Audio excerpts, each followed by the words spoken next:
Introducing Carvana Value Tracker, where you can track your car's value over time and learn what's driving it. It might make you excited. Whoa, didn't know my car was valued this high. It might make you nervous. Uh-oh, market's flooded. My car's value just dipped 2.3%. It might make you optimistic. Our low mileage is paying off. Our value's up. And it might make you realistic. Car prices haven't gone up in a couple weeks. Maybe it's time to sell. But it will definitely make you an expert on your car's value. Carvana Value Tracker. Visit Carvana.com to start tracking your car's value today. Well. Shopping for a car? Yep, Carvana made financing a car as smooth as can be. Oh, yeah? I got pre-qualified instantly and had real terms personalized just for me. Doesn't get much smoother than that. Well, I got to browse thousands of car options on Carvana, all within my budget. Doesn't get much smoother than that. It does. I actually wanted a car that seemed out of my range, but I was able to add a cosigner and found my dream car. It doesn't get much... Oh, it gets smoother. It's getting delivered tomorrow. Visit Carvana.com or download the app to get pre-qualified today. Welcome into DC On Screen episode 637. This is the podcast that covers the DC Comics multiverse on film and television, gives honest opinions on projects upcoming and past, and believes that every version of a property is valid, even if we don't want it to be. If it has been released, it is fair game, so beware of spoilers, and welcome to the show. I'm David C. Robertson, and my esteemed Chatterbox brother-in-arms is not actually here to be introduced, but that's fine because I won't be for long either. Our present selves, anyway, won't be. This week, it kind of looked like slim pickings on DC News, and seeing as how we just quietly celebrated our 6th anniversary doing the show, I thought it might be fun to go back, grab episodes 9, 12, and 27, remaster them, cut the dated news segments, and present the full trilogy of 3 of our favorite episodes, DC Movies That Never Happened, parts 1, 2, and 3. The full trilogy all together in one easy-to-digest package. Before that, though, we gotta thank the patrons. If you want to join their hallowed ranks, the ranks of those who really make the show possible. $1 a month is all it really takes. That gets you every episode ad-free, every regular episode ad-free. $5 a month gets you that plus whatever else we decide to put up. And there's definitely a little something coming this week. It might even be up by the time you hear this. I just don't know what it is yet. So, I can't say it. And that's available to all of our $5 patrons. Patreon.com/DC On Screen. And if you don't want to deal with Patreon, or, if you already do and you want to help us out more, DCOnScreen.com, click the donate button. It's, except for the losing of money, is relatively painless. And if you want to support the show, get some swag for it, you can go to our merch store. That's linked on DCOnScreen.com. Right next to the donate button, it says store, or it's like right underneath if you go to the drop down menu on mobile. Super easy. Or you can leave a 5-star written review on Apple Podcasts. I guess that helps us. I don't know. It's free though. Anywho, that's the haps. So get ready, because you are about to be transported back 6 years. Be aware, we do discuss some Joss Whedon DC projects that never happened, and damn it, we just didn't know the man like we do now. Forgive us, oh listener, our trespasses. Alright guys, today we are going to get into a whole bunch of, if not all of, the DC movies. I have to doubt all of. Everything that we could find about it anyway. All of the DC movies that were never made. These were DC movies that were in development or being pitched, and we thought it'd be fun to talk about that. I believe we've got 23. We've got a list of 23 movies, and we're going to split them up over 2 separate podcasts, because some of these get pretty in-depth. Yeah, and I kind of lost track of the count after a while. There's so many of these things. They just, every time you blink, a Batman movie comes in and out of existence. Yeah. All right. So these are some of the DC movies that have never been made. Now, I wanna preface anything that comes after as this. A lot of this stuff is just ensconced in rumor. Mm-hmm. So not everything we say is going to be 100% accurate, because I've done the research and apparently no one is ever accurate.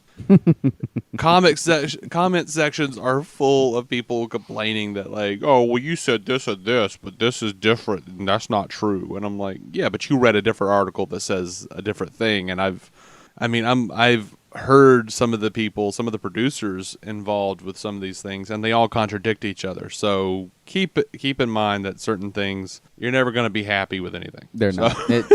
Trying to find a good common, a clear cut thread of reality, trying to do any of that with any of these movies, no. You look up whether eggs are good for you on the internet, or whether you should freeze tomatoes, or it's the same kind of anarchy.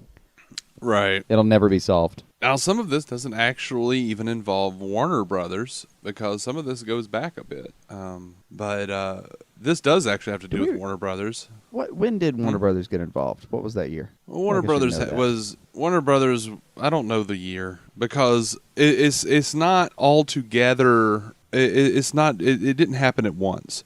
Like Warner Brothers would have one property, and then they would grab up another property. And then at some point they wound up buying DC. Mm-hmm. So then, of course, they just, from then on, it was fine. But even I was reading, and it's not something I even listed on the rundown for the show, because there was just nothing about it. There was a Shazam movie that was in the works in the very early 2000s. They were talking about doing that. I should say for the first time, they were talking to The Rock about being Black Adam, and then they were going to do that, and Warner Brothers hurry up and grab that property up, and it was going to be done for New Line anyway, and then they wound up buying New Line. So I mean, the world of movie production is always fluid. Right. All right, let's jump into the Ivan Reitman, Bill Murray movie, The Batman, 1983. This is losing this movie was either the greatest thing that has ever happened to mankind, or the greatest tragedy of the 20th century. Right. I mean, it was written either one of those, and nothing in between. It was written by Tom Mankiewicz. This is the guy that went this is the dude that wrote Superman 1 and 2, the Chris Reeve movies. He has street cred. He does have street cred, especially during that time.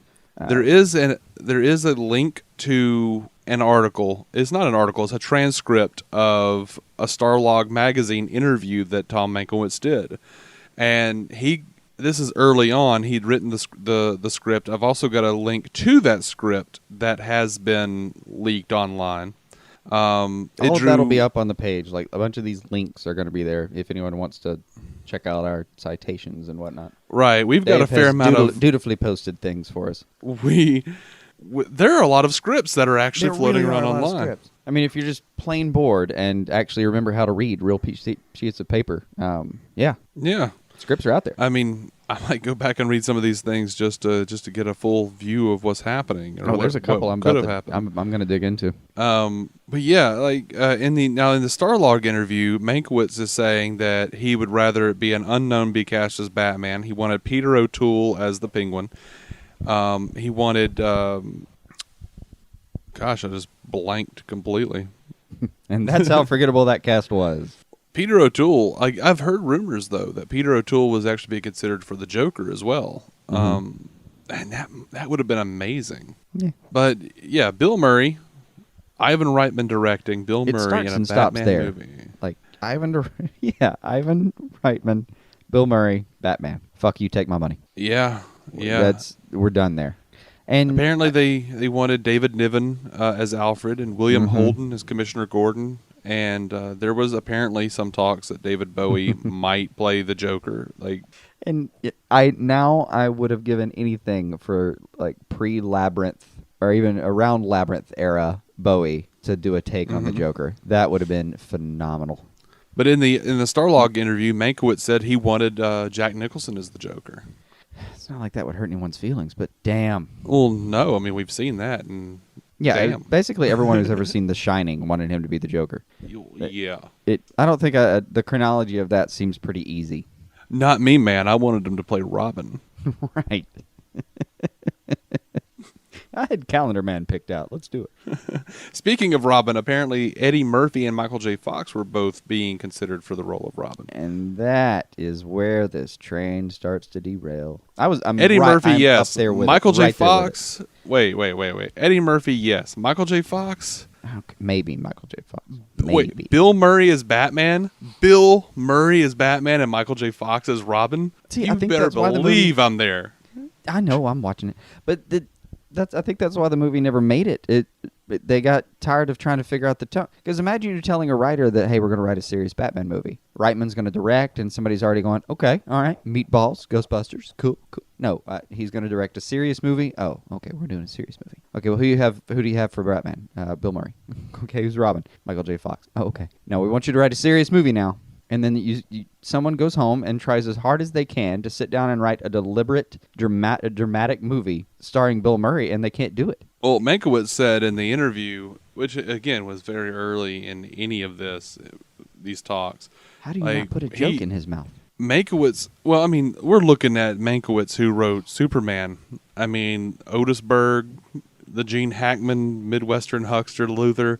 I mean, there's room for jokes, but he was saying he wanted it to be very dark, and he wanted Batman to be very frightening. He even described in the interview he describes Batman's gaze as hypnotic, like God,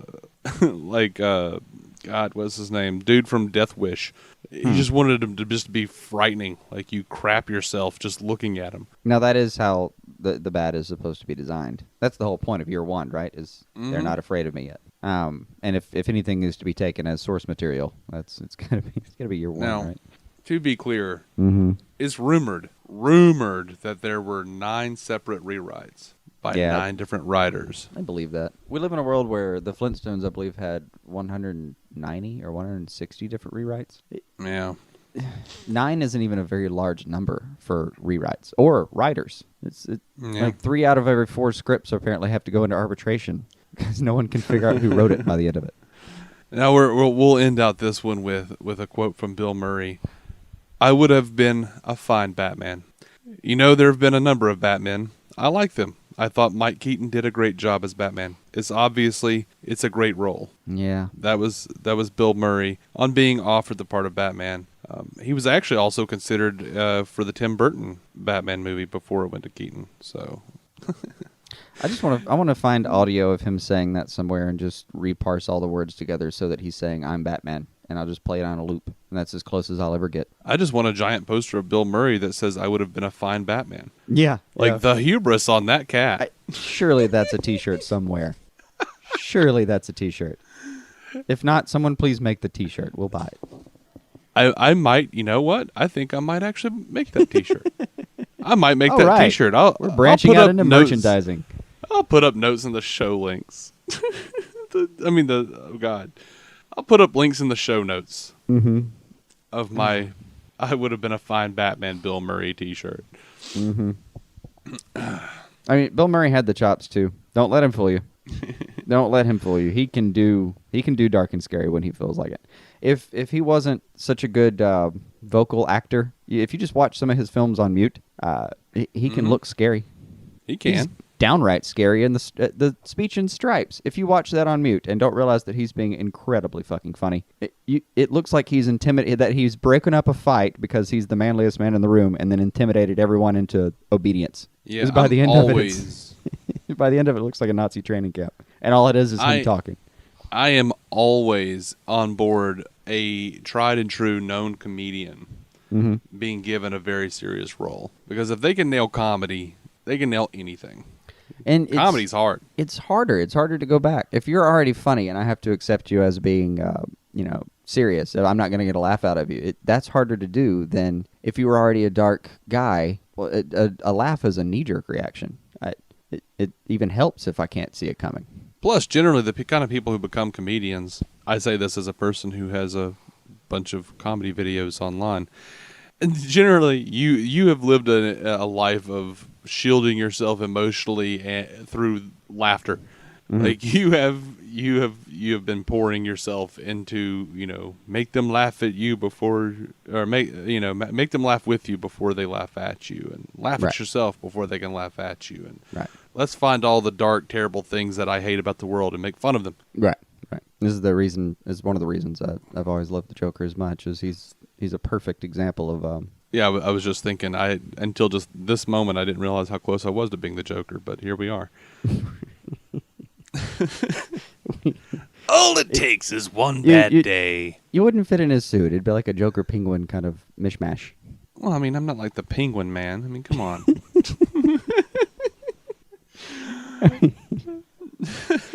I don't know. I always think of the Joker as felt. I don't. Hey, you know, the original Joker was a little tubby, and you look at Nicholson, man. I mean, he wasn't exactly svelte, as you put it. No, he was not a warrior. That one. Oh, he was a warrior. Now, The Battle of the Bulge. Should we find another movie? Sure. I was afraid of going into Bill Murray Batman because we could just do a show about how much I wanted that to happen. Yeah, but that's what everybody cares about, right? Bill Murray Batman. Come on. Yeah, Bill Murray Batman. We'll take however much time we want. Fuck the rest of this. Yeah. Put away all your notes. Right. We're just doing that for an hour. All right. Now, of course, you know, the Bill Murray Batman didn't happen. Instead, Tim Burton's Batman happened. Tim Burton's Batman Returns happened. And evidently, there was some talk, and this is heavily disputed. We should just premise that as, instead of saying it every time, just know that it's heavily disputed. Right. We should just leave that out for the rest of the...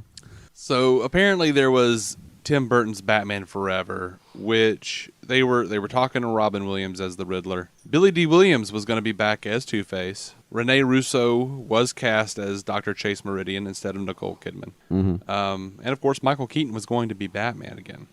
Now, there is a rumor that Marlon Wayans was going to be coming in as Robin. And that's where I parachute off the plane. We know he was cast as Robin in Batman Returns, but they wound up dropping Robin from the script. When Tim Burton left, Keaton followed. What impish little man in Hollywood is running around whispering in someone's ear that Marlon Wayans should be Robin?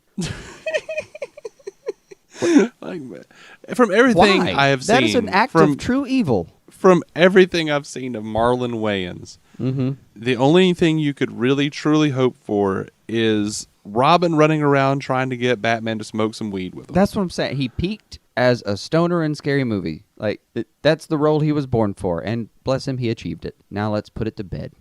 And, you know, well, he had that movie, what was it, Senseless, where all of his senses got enhanced through some chemical, and he could just, all he did was just, for 2 hours, he just made like a stank face because he kept smelling things.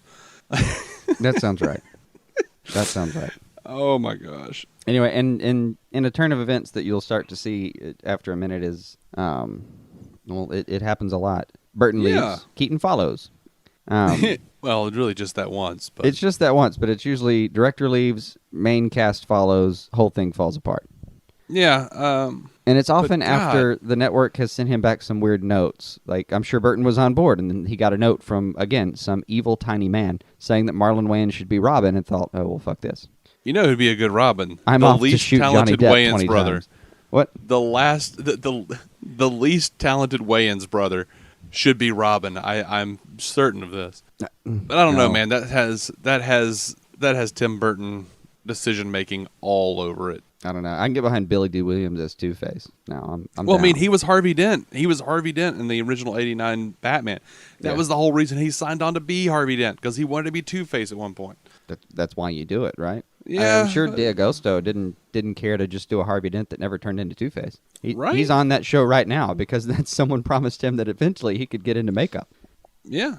And you know what they should do? They should do this because Schumacher came in, recast pretty much everyone. Yeah. There was never a script for Tim Burton's Batman, but you know what would be kind of cool if in Gotham they just like they did in the movies, they just all of a sudden Harvey Dent goes from being white little Nick D'Agosto and then becomes Billy D. Williams. No explanation. Why? That's right up there. That weird, tiny, evil man who keeps suggesting Marlon Wayans as Robin is standing behind you right now, isn't he? It's retribution for the Two-Face we lost. What spirit is it? Like, go find some sage and burn it in your home and get rid of this evil spirit. All right, on to Tim Burton's Catwoman now. If Find you'll a lock remember of virgin hair. Burn it. Okay. Yeah, the final shot of Batman Returns was Catwoman, showing up. Or like that was her last scene, therefore indicating that she was going to be back. Tim Burton wanted to do a spin-off movie. He wanted to do, from what I understand, he wanted to do a spin-off movie with Catwoman, who would once again be played by Michelle Pfeiffer. Sure. There was a script written by Daniel Waters. And it was turned in on, apparently, the day Batman Forever came out. A day that will live in infamy. And Batman Returns got a lot of flack from parents. Mm-hmm. I mean, you have the Penguin making dick jokes, biting people's noses. Mm-hmm. Disturbing character. Clean off.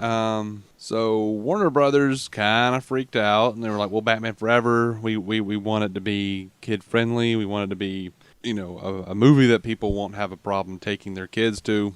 Well, the parents were legitimately confused because they were at McDonald's and you get a Happy Meal with this little terrible penguin action figure, which reminds you, and unfortunately your child, that the Batman movie is going to come out, and you're like, well, okay, fine. I like Batman. We'll go watch that movie, and then you get in there and you realize that you've scarred your child. They actually had kind of a point. And my point isn't that you're not supposed to make Batman movies gritty. You obviously should. That goes without saying. My point is that you don't put them in fucking Happy Meals. These are not Happy Meal characters. They have shows for that. My personal viewpoint, my problem with Batman Returns was that it was boring. Like when I was a kid, I wasn't taken aback by Penguin making his dirty parasol jokes. I understood. I'm like, oh, okay, yeah, cool. I mean, Umbrella's a penis. Oh, okay, I understand. I'll take the whole movie just for the one shot where Keaton looks over his shoulder and realizes that he almost got killed by a couple of penguins. Yeah, that is a great shot. I'll it's take always the whole movie for that one shots. shot. You can hear the internal dialogue. Holy shit! Almost got taken down by a couple of damn penguins. I fight supervillains. Yeah, I have to say that's always been one of my favorite shots in the entire movie. It always cracked me up.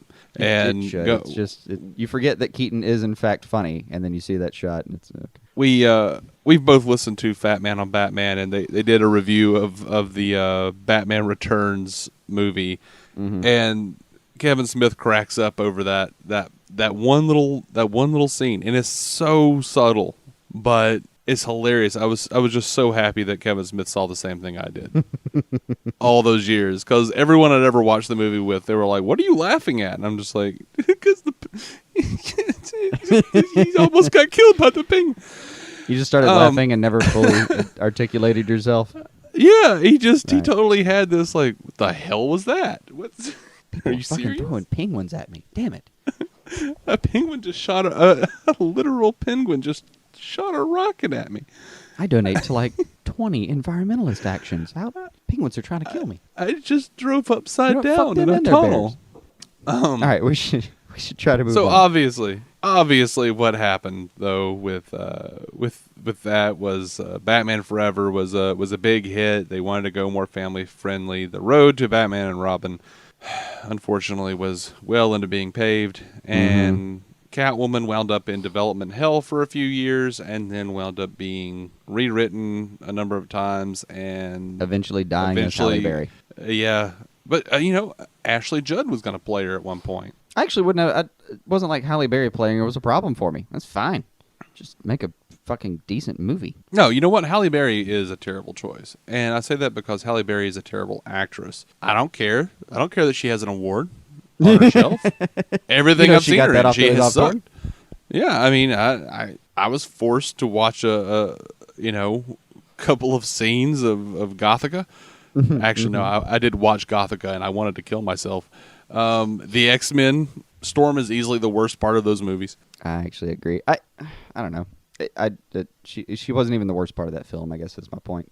Right. I don't think she could have. I don't think she didn't have the chops to play Catwoman. It's not that intensely of a.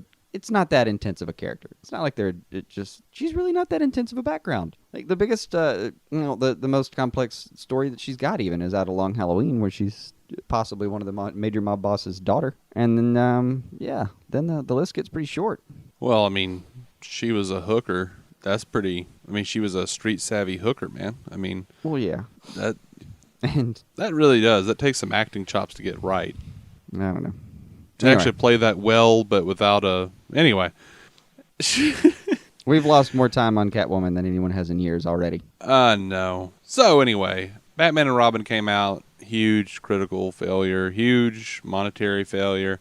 But Schumacher wanted to make it right again. And I should say that Schumacher did. He was fully responsible for those damn bat nipples. And even he has said that he will be haunted until the end of his days with those bat nipples. He says it will probably even be on his gravestone.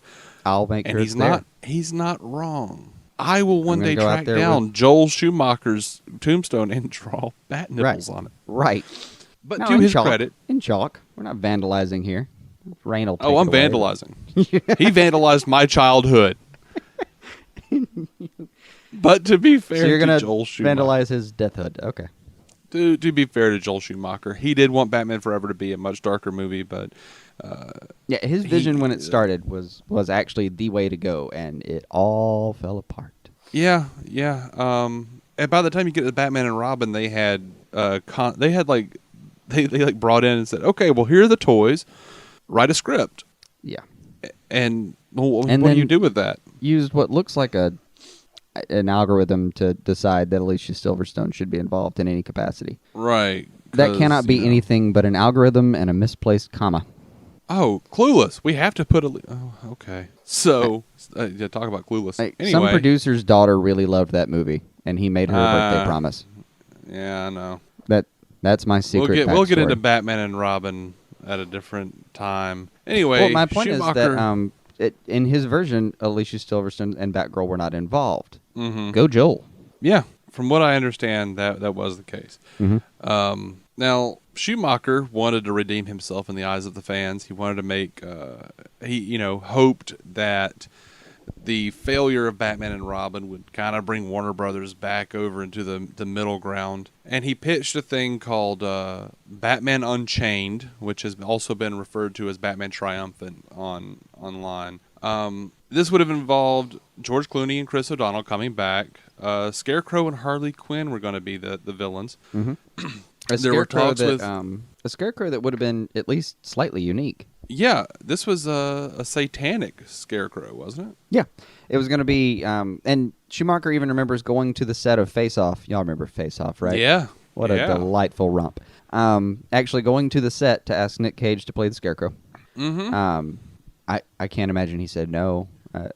Oh, no, why would you? I- mean, that- Batman and Robin had just happened, so he'd probably be like, Yeah, but he probably I don't pitched know it to him about as, like, man, you're the one who can save this. You can bring some legitimacy back to this movie. Like, fuck Travolta. He couldn't do it, but you could.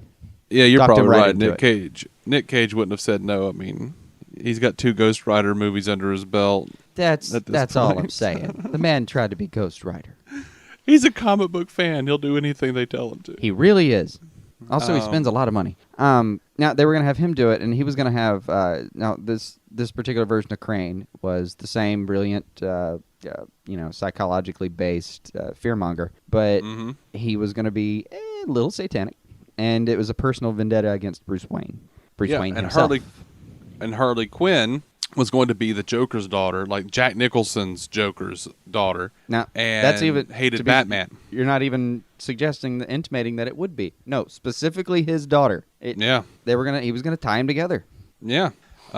She was going to be like a toy maker, and she hates Batman because he killed the Joker in the first Batman movie, and it would have they would have teamed up, and Crane figures out who Batman is, and they try to drive him insane. They try to drive Batman insane, and they have him sent to Arkham Asylum. Right. And apparently, it all culminated with this big sequence where Batman would have to face off against all of the previous villains of the franchise. They wanted to get Danny DeVito back, Michelle Pfeiffer, Tommy Lee Jones, Jim Carrey, and then Jack Nicholson himself. It actually, at that point, and this is, I've always wanted to see this done in some capacity, but at that point it actually starts to sound like Grant Morrison's Arkham Asylum. A little bit, yeah. It starts to sound like just a mind trip through the abandoned portions of Arkham that only certain people have ever seen.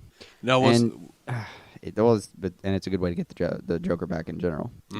You still want death to count. Come on now. Yeah, you want death to count, but I was excited about this pitch. I remember these rumors coming out in like '98, man. I remember this. Apparently, the movie would have ended with, Batman and Robin. They kind of break up the friendship, and then Robin does eventually come back to help Batman, stop everything. And the script ends with Bruce entering the Batcave and bats swarming around him, and the credits roll. Sounds which, familiar. that was in Batman Begins. Mm-hmm. Now, the writer, Podosevich, says that he's not saying that Batman Begins took that from his script, but he does say it was a very powerful image. Right. And it is. It's a cool he image. just basically It's cool said as someone hell. was going to get that at some point. Yeah, they were. Apparently, they did sit down and talk with, what's her name? Courtney Love about playing Harley Quinn, but that wasn't really a big. Yeah. So anyway. Yeah, that one hurt a little bit. That one hurt a little bit to find out. Yeah. So at the same time, Warner Brothers, a lot of this happens at the same time. Warner Brothers is looking at different ideas for where they're going to go with the Batman franchise after the failure of Batman and Robin. They get in contact with Lee Shapiro and Stephen Wise, a couple of writers, and they tell me that we want to go off in different directions. Let's see what we can do with this, and that's how we get Batman Dark Knight, Darknight, basically, which is basically Dar Knight. Right. It's such a dumb title. It's just an overuse of the squeezing two words together phenomenon. Yeah, this will make us look clever. No, it won't. It would have starred George Clooney and Chris O'Donnell, and the villains would have been, once again, the Scarecrow and Man-Bat. Now, this is pretty interesting. Shapiro he says, our script was just a direct answer to the last movie, that being Batman and Robin. Everything we were doing was, what did they do? Let's not do that. So far, so good, Lee. Keep it going.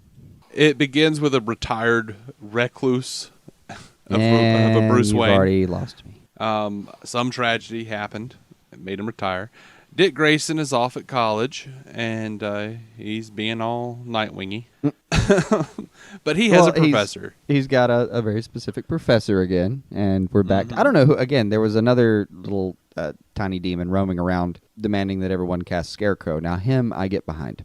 Well, Scarecrow is one of my favorite of the rogues. And at this point, if you've already done the Joker, you've done the Penguin, you've done Catwoman, you've done Riddler, Two-Face, Mr. Freeze, and Poison Ivy. Who the hell else do you have left? Scarecrow. Clayface, if you have the budget for him. And which you don't. Right. CGI wasn't up there. It wasn't that good. Right. I mean, and then you can pull 98. in Raish and all that stuff. But anyway, I would have gone with Scarecrow too. I'm down. Sure. And this one would have been really cool. They wanted to make him a living scarecrow, they said. So he's suffering from a disease that makes him impervious to pain. So he's got analgesia, but he's which that's the cool touch for me. If that I haven't actually seen that used anywhere. That would be a really neat take on it. Is he can't feel pain, and I assume that translates to how he can't feel fear. Like, that's one of my. When people do him right, that's part of what they're using. The Scarecrow is not supposed to be able to fear anymore. That's why he's so fascinated by it. That's why he loves inflicting it on people. He loves watching it. But at this point in his life, he's become so immune to it. And that's where I'm hoping they're leading with Gotham. By the way, one kid got an overdose, and now hey. But the one part I didn't understand is and this is their quote: his sense of touch is off, so it's heightened his other senses, and it made him like a living scarecrow. I don't know any scarecrows that are particularly aware. So I don't know what they were going for with that exactly. Yeah, I don't know what that was supposed to be. Someone please feel free to interpret that sentence for me, because I kind of read it, and I've read it 5 times, and just it became a jumble of words that made no sense. Now they were going to actually scar his face with Man-Bat and let him like stitch himself up and cauterize the wounds. So he was actually going to look like the fucking Scarecrow. I like it. But I kind of like that he was experimenting on people, that he went to experiment on Dick Grayson because Dick Grayson was being a dick to him in class and being like, oh, you're not right about these things that you're saying in front of people. So he does what every professor wishes he could do to smartasses. Gets him thrown into Arkham Asylum, to experiment on him. He's already experimented on Dr. Kirk Langstrom, one of his contemporaries there at the college, and has turned him into Man-Bat. And they wanted this to be a trilogy. This was going to be the first of a trilogy. In the third act, apparently, Crane releases all the inmates from Arkham Asylum. One of the doctors is Harleen Quinzel, who winds up in a coma and would have come out of the coma in the sequel and been Harley Quinn. Yeah, apparently Dick is still Robin in this movie, because by the third movie, he would not be in the second movie, but he would be in the third movie as Nightwing, and would come to help Batman fight Killer Croc and Clayface. So apparently they were planning on Clayface. Yeah, I don't think Batman needs help with Killer Croc and Clayface. Yeah, right. What? Find somebody else. Find somebody bigger. This is where you need a Raish. Now, Warner Brothers eventually passed on that deal. Apparently they did. And another Scarecrow was lost. Yeah. Schumacher was still trying to get in on the whole bit. He was still trying he was still connected to the franchise. He was still over here trying his best to get them interested in something that he had to say. And one of his pitches was The Dark Knight Returns. Because I believe this, that if you've looked at the number 23, you've looked at Enemy of the State, if you've looked at The Lost Boys, or there's so many movies you could look at of Joel Schumacher's falling down and go, you know what? He could have done a really good Batman. Mm-hmm. And for all intents and purposes, Batman Forever had a lot of great Batman elements in it. Like there are times where they almost got it right. Mm-hmm. So Schumacher is a Batman fan.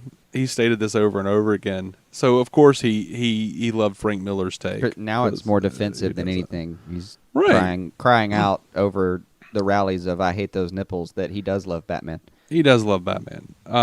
So Schumacher's The Dark Knight Returns, another another project that didn't ever really get off the ground. And I gotta say, I like his choices for Batman. He wanted to get Michael Keaton in some old makeup, or he wanted to get Clint Eastwood to play old Bruce Wayne. That's right, guys. Dirty Harry was almost fucking Batman. Right, and who better to play the Dark Knight Batman than Clint Eastwood? I can't think of anybody. I mean, John Wayne's already dead, so. I want a Batman versus Superman where Clint Eastwood is Batman and John Wayne is Superman. That's what I want. No. So when they said no to that, Schumacher tried to do a Batman Year One, but they just kind of ignored him and shuffled him off into the darkness, into the neon highlighted darkness. And I blamed him. I blamed him fully until we started looking into this. And at this point now, I feel like he completely got shafted. Yeah, I mean, he wanted to make a good movie, and they kept sending him these terrible, terrible notes. And he had to make the movie they paid him to make at the end of the day, because that is how this shit works. So yeah, I mean, like I said, it wasn't even notes. It was like, here are the action figures, build it around it. Like they've said that, like they base their costume designs on the action figures, right? Which is you get what you put into it. If you put into a bunch of toys, you come out with a bunch of cartoon terrible figures. There's actually and they attached his name to it and made it like Joel Schumacher's Batman and Robin, or Batman and Forever and everything. Right. And yeah, when it all failed, they went, well, it was his fault. No, he's sitting here trying to pitch a good idea, and he's going deep track too. At this point, he's getting desperate. He's going, look, Dark Knight Returns, Year One, we can do these. No, it's there are anecdotes on the special features for Batman and Robin where there's a particularly damning anecdote where someone says that Schumacher would walk around and say, "Remember, everyone, we're making a cartoon." But within the context of Schumacher's complaints, it almost sounds like he was saying it sarcastically. Yeah, I'm starting to kind of believe that he was really going, "Remember, everyone, we're making a cartoon." Yeah. Like he really had just finished reading the memos sent down from the previous day's dailies and just gawked at them and thought, what the fuck am I doing with my life? They're going to make me ruin Batman. Do you know how hard it is to ruin Batman? But they're going to make me do it. It's a all right, man. so yeah, it's about this point that Warner Brothers finally just laid down the gauntlet. Not all of those things were coming about at the same time, right. Roughly the same time, and then Warner Brothers throws down the gauntlet and says, we want to reboot. We don't want to continue this Keaton through Clooney thread. Mm-hmm. And they grab Frank Miller Apparently, they at least listened to Schumacher's notes on which books they should go pick up. Yeah, well, if you have half a brain, you're already kind of thinking that way anyway. I'm not willing to trust that they have half a brain. Yeah, well, I think that's fair. it's probably fair. I mean, I'm not going to implicitly trust that these people were using both sides of their brain. I'm just not going to do that. It does. It seems like some executive somewhere pointed at a lower tier of executives and said, "Go to a comic book shop," and they all went, and they're like, "I know, I know, it's scary, but go down there and ask the fat man behind the counter who's eating a cheeseburger what the best Batman stories are, and to be clear, don't put on a suit. We want you to go put on, a skeezy pair of shorts and maybe a worn Power Rangers t-shirt, and go down to the comic shop and ask this guy what he thinks. Go through costume design downstairs and see what they have. Right. See if they have what they have in the area of kind of a, I don't know, stoner San Diego slacker. Go pull that outfit together. See if they have a shirt that has both chili and semen stains on it. Right. Go down to the comic book shop. Ask the large, well-informed man. Right. What you should be looking into. And they did. They went and they bought all of the comics. Hopefully he warned them. Now that man will mock you heavily. He will sneer at you. Yeah. Because those poor people came back with their tails between their legs. I guarantee it. I think. I mean, I think he's smarter than us. Don't worry about it. He absolutely is. He absolutely is smarter than you. Look, he can read. Don't worry about it. Oh man. But somehow a copy of Year One made it into circulation at WB. It did, and Frank. They grab up Frank Miller into pure picture form. This is where we get the Darren Aronofsky Batman Year One. Darren Aronofsky, obviously the Fountain, Requiem for a Dream, teams up with Frank Miller, and which sounds like a dream team, right? It sounds like a Requiem for a Dream team, right? Oh, God. Oh, I'll hit you later. Yeah. I'll probably hit myself. There have to be punishments in life, Dave. I know. Actions. So Frank Miller says of Darren Aronofsky, he had really specific ideas about the character and which way to take it. I was surprised at the time because I tend to be the more radical of any team I'm on. But it was Darren who was much more radical than I was. I said, "Darren, would you be willing to be faithful to the comics?" And he was ready to rip the eyes out of them. We just had a wonderful time bashing around the story every which way and developing these characters. Now, in the script, Bruce rejects his inheritance and won't claim it until he can prove to himself that he can support himself. Elements of that have shown up in the New 52 stuff with Scott Snyder. Elements of it. I don't know. Yeah. Think about Court of Owls. Look at some of that. Or Zero Year, I mean. Yeah, 0 Year. Yeah. So he lives on the streets of Gotham as a bum. He works as a short order cook. And the train is derailed. Go ahead. Yeah. That's my point. That's kind of really weird. I did not come to watch Batman Year One and watch Batman flip a fucking burger. Right. And how does that doing that ever actually lead to him proving to himself that he could be Batman? Whatever. I don't know. He takes the fortune. Does he have like one good night on the actual grill where he owned it? He fucking owned those orders. He's thinking to himself, Yeah. I just took care of a bus full of 37 people in under 30 minutes. I can be the Batman now. Right. But Right. No. That's not the high pressure training you need. He got to the point where he could flip the burger with the spatula off the grill and onto the bun behind him, and he goes, "All right, I'm ready." I'm ready. Right. So anyway, also in the story going on, he can prep the fuck out of some vegetables, though. I'll bet that. Gordon has an affair with his wife, or on his wife, and then he's trying to deal with his wife and his new baby, and Batman winds up saving the baby, and Gordon has been tasked with taking down Batman, but he saved his baby, so they form a secret alliance. Miller says it was going to be very violent and R-rated. And bold. And yes, and bold, and that's not going to happen because he actually does. He tells a little story about how they turned it in and they actually shrieked in horror. There's one executive one somewhere that just throws the script back in his face and gives him the "won't someone think of the children" and runs screaming from the room and through an office window to a 20-foot plummet. Right. Oh man. So by this time we're getting Boaz Yelkin's Batman Beyond, and now this Great is name, important. by the way. Every time I see it, Yeah. I think, fucking great name, dude. Now this is Paul You were Dini. meant for something. Paul Dini wanted to do a live-action Batman Beyond. I don't You know can't what hate he'd be on him like for it. live action. I know, I'm curious. but he wanted to do one, and they've just spoken about it, and it looks like it didn't really get off the ground. They were basically writing the thing, and they couldn't. Apparently, the first draft failed to excite them.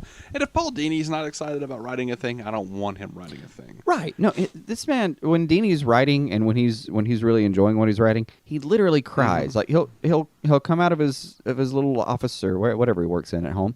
If he comes out weeping, his wife apparently knows that he's been doing some good work that night. Right. He will. We're talking about trying to finish a line through tears. The man loves his material. I don't know. I agree. If he couldn't get it up, then it just wasn't happening. Yeah, and even it Yelkin said it didn't that have quite the fantastic futuristic edge, which also would have been a mistake. Because I Yeah. admit, one of the fun parts about Beyond was they committed completely to the premise that things are new, which was really hard to do with that kind of slightly anomalous time period that BTAS started in. And Yelkin said that he realized he was excited at first, but he realized that it wasn't something he felt comfortable pursuing. Something wasn't really right with it. So, damn it, I have to have respect for people who are willing to just go, you know what, this just isn't working. Let's not do this. Yeah.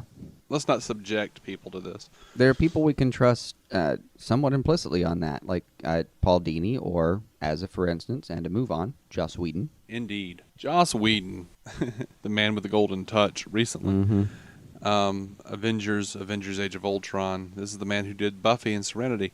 Don't forget Firefly. And Firefly, yeah. Of course. This is a man who got a crack at writing a Batman movie. So he's already living the dream. So he writes this thing, and he describes it as such. My heart was on the table. I was so into it. And I could tell the executive I was talking to was just completely thinking about their schedule and their window, and it was like I was talking to a wall. It was a different language, and I drove away from the meeting, and I actually said to myself, like, how much more indication do I need that the machine doesn't care? I got back to work, and they canceled Firefly. And I was like, it was rhetorical. I wasn't asking for more.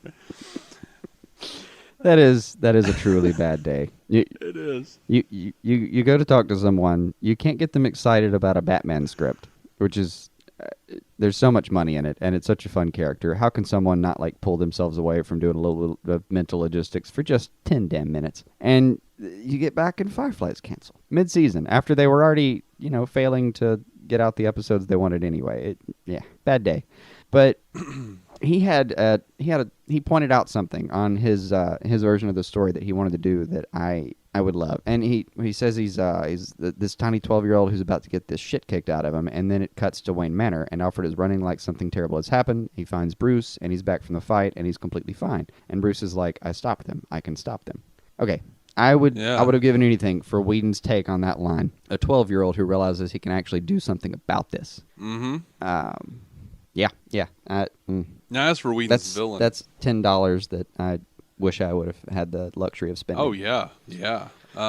Whedon has also said in his version there is actually a new villain. It wasn't one of the classics, which is probably why they didn't use his script. He says it was more of a Hannibal Lecter type. He was already somebody in Arkham Asylum that Bruce went and studied with. Yep. He says it was a whole thing. I get very emotional about it. I still love the story. Maybe I'll get to do it as a comic one day. Maybe. I will be there to buy that comic, Mr. Whedon. I will be there to buy that comic, DC. Whedon tends to kind of, it's almost like he gets a little bit fed up with the whole being on set thing for a minute and decides he just wants to chill at home for a few months. And it seems like that's when we tend to get, hey, I'm going to go take over Marvel Ultimate for a second, or hey, I'm going to do this. Right. And I think it's one of those universally accepted things that if he touches pen to paper for a comic book, it's going to sell and it's going to be good. If he releases ink, you're in good hands. You're not wrong. Wolfgang Peterson.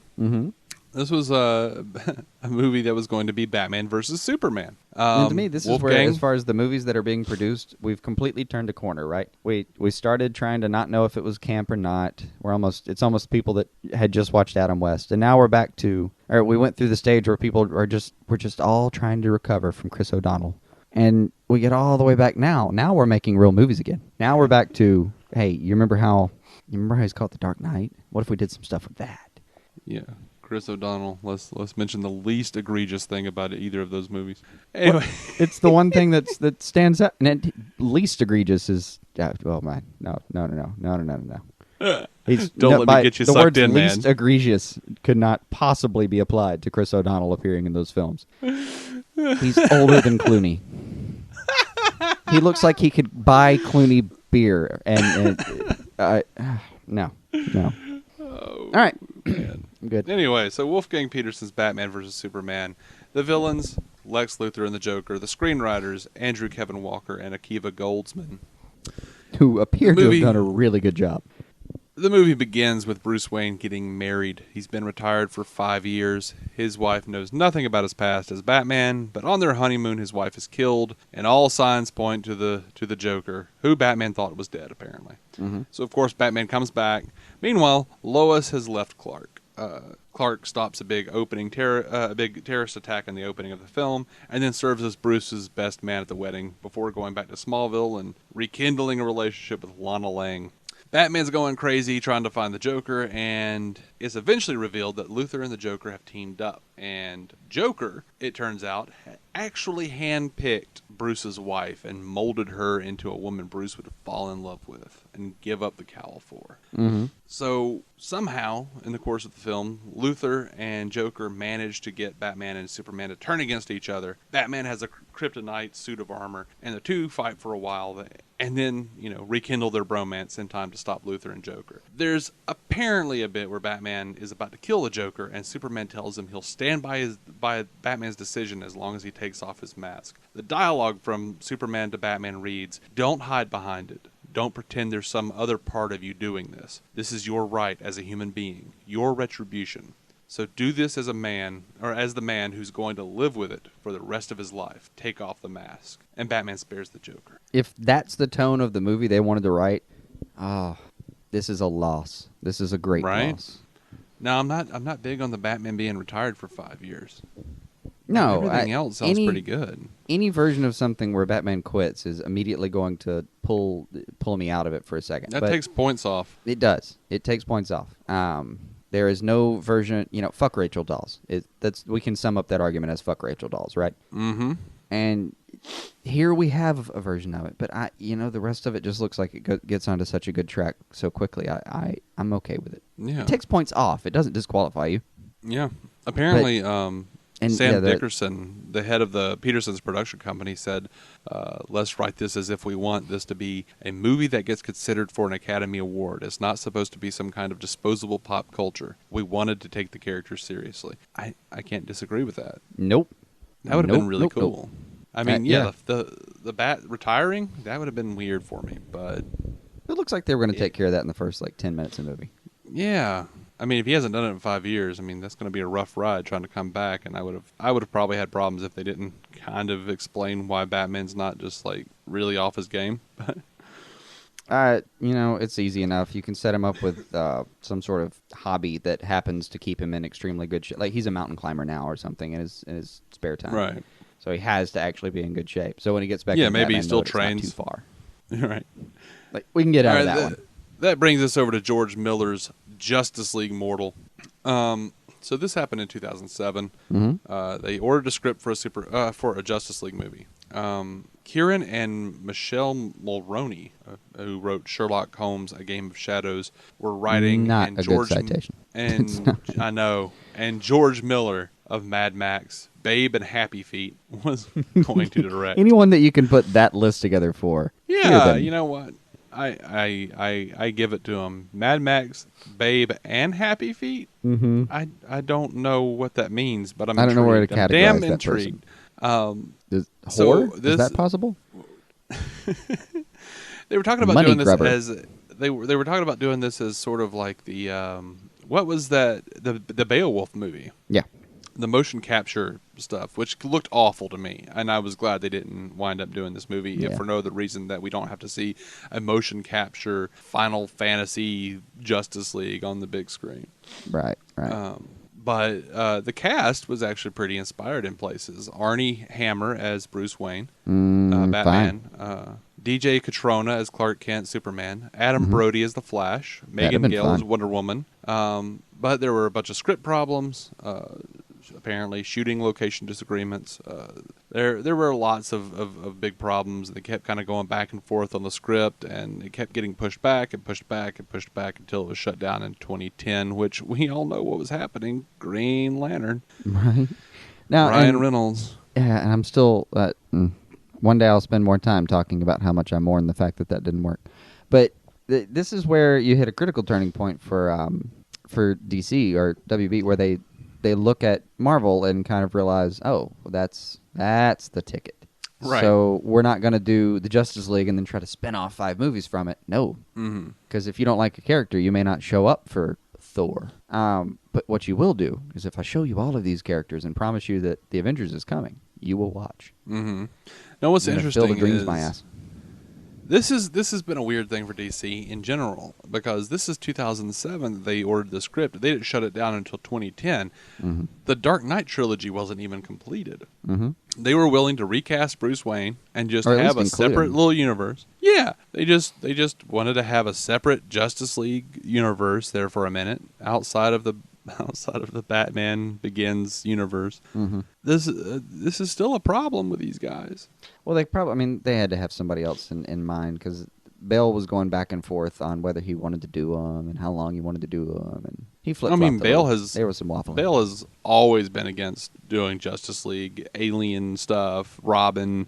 Yeah. Anything that wasn't just the absolute epitome of dour was the only. Everything outside of that was just off limits for Bale. He was like, "No, we're not doing anything that's." And I got to admit, for the Bale, fantastic. For the Batman he was doing, some of that would have been a bad call. Robin, for instance, I don't know a version of Robin that I thought would have fit in the Dark Knight trilogy anywhere, including the one we saw. We'll get into that at some point. All right. So back to Joss Whedon. We're back to Joss Whedon. Joss Whedon was going to write and direct a Wonder Woman movie. He got between $2 and $3 million for the role of writer-director, and Whedon started writing the script. It was apparently going to be an origin story about Steve Trevor plane crashing onto Themyscira, and then it would eventually move over into Man's World. Whedon said that he was reluctant to cast from an unfinished script, but Warner Brothers kept wanting him to announce somebody. So they could go ahead and start printing off toys. Well, yeah. They were trying to talk to the Barbie people about whether they could make a Wonder Woman Barbie. And then eventually, according to Whedon, he turned in an outline in 2007, and they didn't care for it. He says, besides Wonder Woman's great origin story, there's nothing from the comics that felt right 100%. No iconic canon story that must be told. Batman has it made. He's got the greatest rogues gallery ever. He's got Gotham City. The Bat writes himself. With Wonder Woman, you're writing from whole cloth, but trying to make it feel like you didn't. To make it feel like it's existed for 60 years, even though you're making it up as you go along. But who she and what the movie is about thematically has never been a problem for me. But the steps along the way, it could be so easy for them to feel wrong. I won't settle. She wouldn't let me settle. And so he settled on doing the Avengers. They parted ways. Yeah. And this is twice now that the WB has failed to get it up for Joss Whedon doing Batman and Wonder Woman. I mean, how many ways can you screw a thing up? I don't know. It's twice, man. This is twice. I know. And they didn't know. Maybe they didn't know. And you got to wonder if Whedon will ever consider going over and helping them out with these movies now, because they kind of shut. And he was having what looks like a particularly poor run of success there for a second. I'll grant him that, because Firefly dies. He's wrapping Serenity when he's about the time he starts to try to do Wonder Woman. Right. And Serenity did a lot better than people thought. Serenity dies. But yeah, he's trying to close the book on a property that was canceled way before its time, and trying to open up this new catalog of possibilities, and they just keep slamming the book on his hand. No.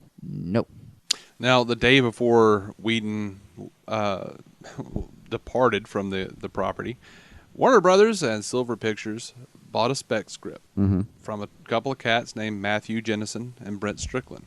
Their version of it saw Wonder Woman in World War II. It was a period piece. Warner Brothers did not like a period piece. They wanted it in a modern setting. It turns out that Joel Silver, he admitted that he just bought the script to keep it off the market and to stop the rights from reverting to anybody else. And for anyone who hasn't caught on to that's how this shit works, well, that's how this shit works. Yeah. You make terrible movies sometimes just to keep the property and to keep the rights, because otherwise they'll expire on you. And it's a use it or lose it kind of contract a lot of the time.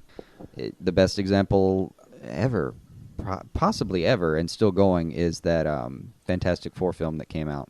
Yeah. I don't even remember the title of it. I think I don't- someone dropped about $100,000 on a Fantastic Four movie. Guess what that gets you? I don't remember the specifics of it, but Matt Carroll, from the Marvel Cinematic Universe podcast, was telling me he actually had a plan a couple of years ago. I think this was the plan. We sit down, we write really good spec scripts that no one will ever actually use, and just sell them to producers or to executives to keep so that they'll buy them up, pay us handsomely. But no, it doesn't matter that we never. You get about 120 grand for that script still. Yeah, for the final do everything version of that, you want to do. You can make 6 digits off that. That's a fine living. Do Once everything a year, you want manage to do. get that done. Make it amazing Because because they'll never use it.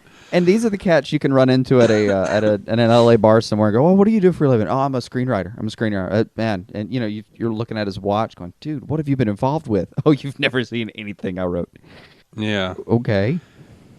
Now, clearly, I've been involved in a lot of trash cans. That's what I've been involved with. some of the do you actually remember? There's a great bit from The Critic, the old John Lovitz cartoon, where he writes the script and turns it in, and the guys telling him like, "Oh yeah, it was great. And he's like, "Oh cool, when's it going to go into production?" And they're like, "Oh no, sweetie, no.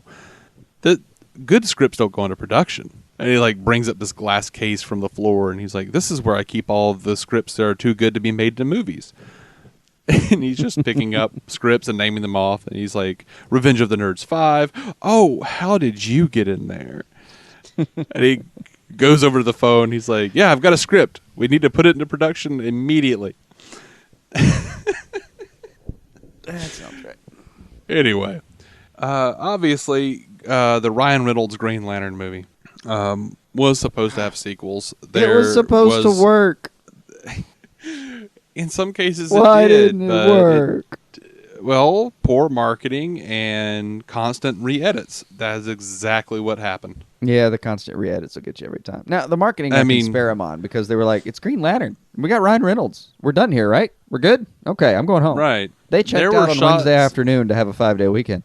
There were sequences in that movie where I was looking at it and going, "Oh my God, this has been edited to hell and back." They didn't have the shot they wanted. Mm-hmm. They didn't know what to do with it. And they ran out of money to go CGI it into a shot they wanted. Anywho, there were apparently going to be at least 2 more sequels involving the yellow power ring that we saw teased at the end of that with Sinestro, which, by the way, most of that movie was done really well.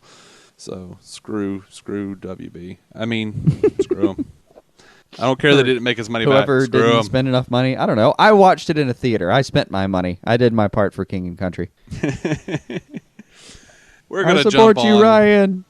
We're gonna. Well, he will support you too in the upcoming Deadpool movie, Bless his heart. which has nothing to do with DC. And yet, come on, we're all going to go watch it, right?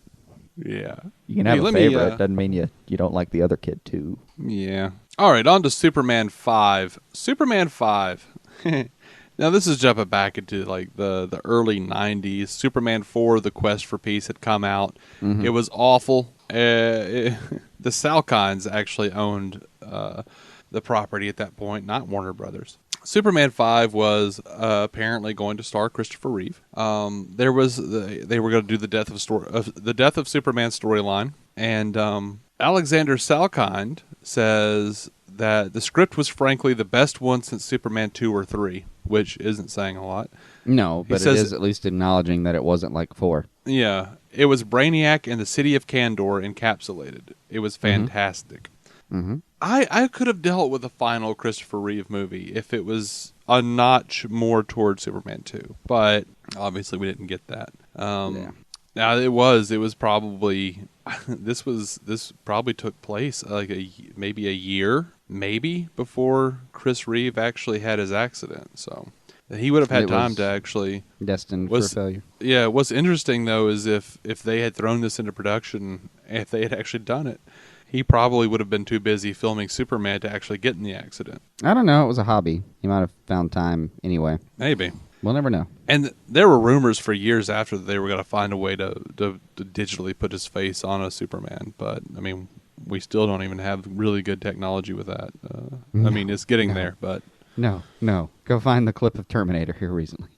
Right. We're not there yet. Well, apparently we are, because they did 3D mapping in Hunger Games, and they're gonna a bunch of the Philip Seymour Hoffman scenes in the last movie are going to be done that way. Oh, good. Because he didn't get a lot of his stuff done, but no, he didn't even get close. I was wondering. Then we get to Superman Reborn. Mm-hmm. So after the death of Superman storyline, Warner Brothers bought back the rights from the Salkinds because I mean, who needs that shit? Mm-hmm. And this was apparently a kid-friendly reboot with lots of toy-based possibilities. They wanted lots of toys. It was going to be Brainiac, Doomsday, Parasite, and Silver Banshee as the villains. Because WB got this back and immediately forgot all of the lessons Schumacher had taught them. Well, I mean, this was before the Schumacher debacle. They were actually looking to... When was this? This would be before. This would be probably 95? 94, 95? I mean, Smith was brought in to rewrite. It's got to be late 90s at least. Yeah, no, but it was like 97 around the Superman Lives time because they were really wanting to do Superman as a companion piece to their Batman films. But when Batman and Robin flopped so magnificently at the box office, a lot of the Superman projects and a lot of the superhero projects died for a while. Just got popped right in the middle of all that madness. Yeah. I mean, let's be completely clear here. Batman and Robin nearly killed this industry in its infancy. Yeah, it's amazing. Well, infancy. You say infancy. I say toddlerism. Toddlerism might be more fair. I just wanted to say toddlerism. You just want to work that into the language somehow? I did. Fair enough. But yeah, so this would have been about probably 95. We know that like Kevin Smith had already released Clerks and Mallrats by this time. Mm-hmm. So it was probably about 95. Well, he 96. released Mallrats, and someone saw Mallrats because they were already an industry insider, and they knew about Clerks and knew about this new up and coming guy. And they saw him and knew and realized he had referenced the characters, so they just start throwing money at him.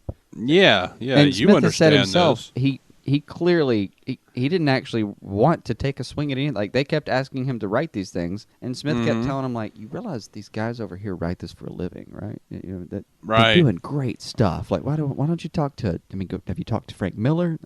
And they were like, those are the comic book guys, right? They don't deal with us. Now we're in that same area, but it's different now. It's slightly because now WB's. They should be taking from some of the stuff on television that's working out well for them and making them money. But that's still their mentality is, those are the TV guys. They don't know how to do a feature film.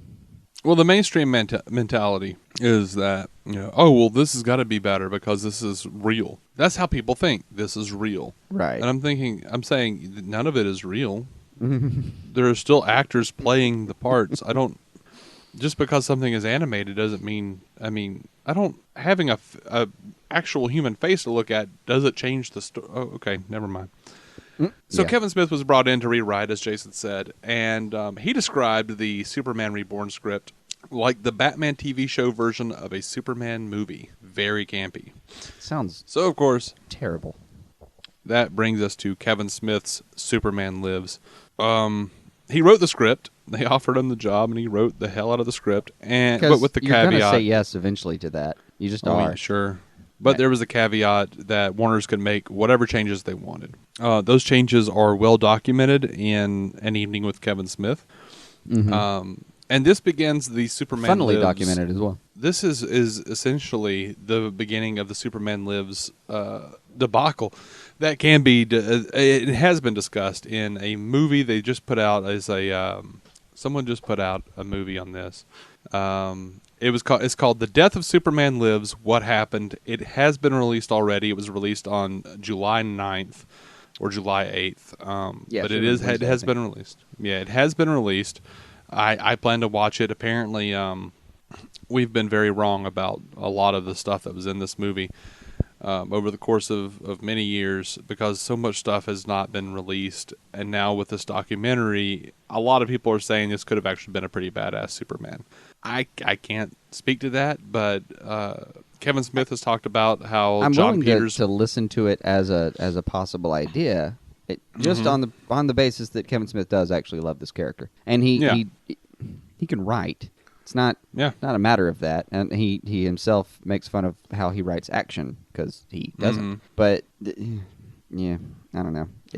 I'm willing to listen, but man, you look at some of the stuff that's on this, some of the changes, and how was the John Peters thing?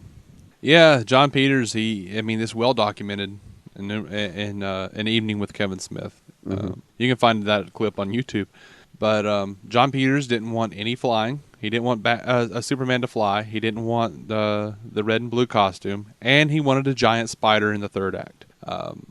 So the script has no origin some sort story. of compulsion that John Peters has as a human being. Uh-huh. The giant spider in the third act. I don't know what it is. Maybe he's got a tiny little Marlon Wayans-esque demon. Oh, they certainly do, because Warner Brothers wanted a sassy, gay R2-D2-like robot, an alien space they dog. Pulled every word that was trending for that. Yeah, They- an alien space dog to be marketed to children, and Superman or Brainiac, one or the other, fighting polar bears. They really this is early days of the internet, so I don't know where you find a trending list, but they found it, and they just used to pay glommed people to all do the that. words together until they made what seemed like a reasonable topic, or at least a subject and verb. Finally, no, alien space dog, Superman fighting a polar bear. Although he has heat vision, so I guess he is technically fighting those polar bears the whole time. No, there was no origin story. Superman and Clark Kent are A known part of commodity. the status quo. Yeah, and Superman and Lois are in a relationship, and apparently in Smith's script they actually play with that a little bit. There's actually a reveal that they are in a relationship. I believe they play upon the old dynamic of like, oh, Clark, I wish Superman was here. Ha ha ha ha. Anyway, Right. so I'm the sure he's script doing a has couple of decent jokes about that. the script has been leaked online. It is so many places. You can have this script on. I'll put up a link, but you can find it. You can download it. You can read it. You can read what could have been Kevin Smith's take of Superman Lives. Which And brings us. I haven't tried the documentary. I intend to watch it, but I am going to go back and read that script front to back before I watch that movie or the documentary. Yeah. Now, Tim Burton was brought in, which brings us to Tim Burton's Superman Lives. Burton came in, brought a couple of his own writers. It was rewritten a few times, from what I understand. They kept Kevin Smith's Thanagarian snare beast, which was the giant spider. They added a Plutonian claw beast as well. Doubling down. Yeah, but they changed. They stripped out all of Smith's dialogue, which is Probably the best part he had in there. Yeah. That's But Burton's take would have seen a 30-something semi-retired Superman played by Nicolas Cage, who, for some reason, knew nothing about his Kryptonian heritage. Brainiac, which apparently was going to be played by Christopher Walken. There's actual... apparently this movie unveils concept art for Christopher Walken as Brainiac, which I'm not against. That would have been cool. No, that could work. He shows up, teams up with Lex Luthor, rumored to be Jack Nicholson, to find a piece of technology Jor-El sent to Earth called K, which would protect Superman and bring him back to life if need be. Brainiac and Luthor block out the sun, unleash Doomsday on Superman, and they fight to the death. So the K, or the Eradicator, which is a suit here, brings Superman back, but Superman doesn't have his powers, so the suit acts as his powers until Superman regains them. Brainiac and Luthor merge into some kind of super evil creature, and the K suit is destroyed in the process, but they kind of play it like it's a sacrificial friendship thing. At the end, Superman returns and leaves Clark Kent behind. He abandons all of his humanity. But apparently is suddenly at the end of the movie mysteriously in a relationship with Lois Lane at the end, and he wasn't at the beginning, so that's weird. Just she was rumored Sandra to have Bullock been there at the end when you need to sully something up. She was rumored to have been played by Sandra Bullock, by the way. They got really far into pre-production on this one, but Batman and Robin tanked when Warner started cutting funds, and Burton left. And Nick Cage whined about it for years and said he hoped he could find somebody who would do the movie and blah, blah, blah. That script is also floating about online. By the time it was over. Yeah. But what's weird is apparently they take the one thing that Kevin Smith didn't write in that script and they added it in. They took something from a different Kevin Smith movie, the Superman and Lois can't have children situation. The conversation, the whatever it was, the conversation about why Superman and Lois could never have children from Mallrats, and they stuck it in this movie. Kevin Smith had left that out of his take. He never even brought it up, apparently. But right. And it really does sound like someone saw Mallrats, thought, well, that'd be an interesting take on Superman. Hired that guy. He comes in, that guy, comes in and writes an entire script that has nothing to do with the one thing he hired him for. And as soon as he pushes that guy out the door, he puts in the one damn thing he wanted. Yeah. He's like, damn it, Smith, all we wanted was the Man of Steel coital debate. We wanted the Man of Steel coital debate. That's all we wanted. Right. He just wanted to rewrite the Mallrats scene with less cussing and put it on. Yeah. Now, okay. So we're in a situation here where we are about to prove to you that Superman Lives, either Kevin Smith or Tim Burton's version, was actually, for the most part, on the right track, because then we get J.J. Abrams' Superman Flyby. Right.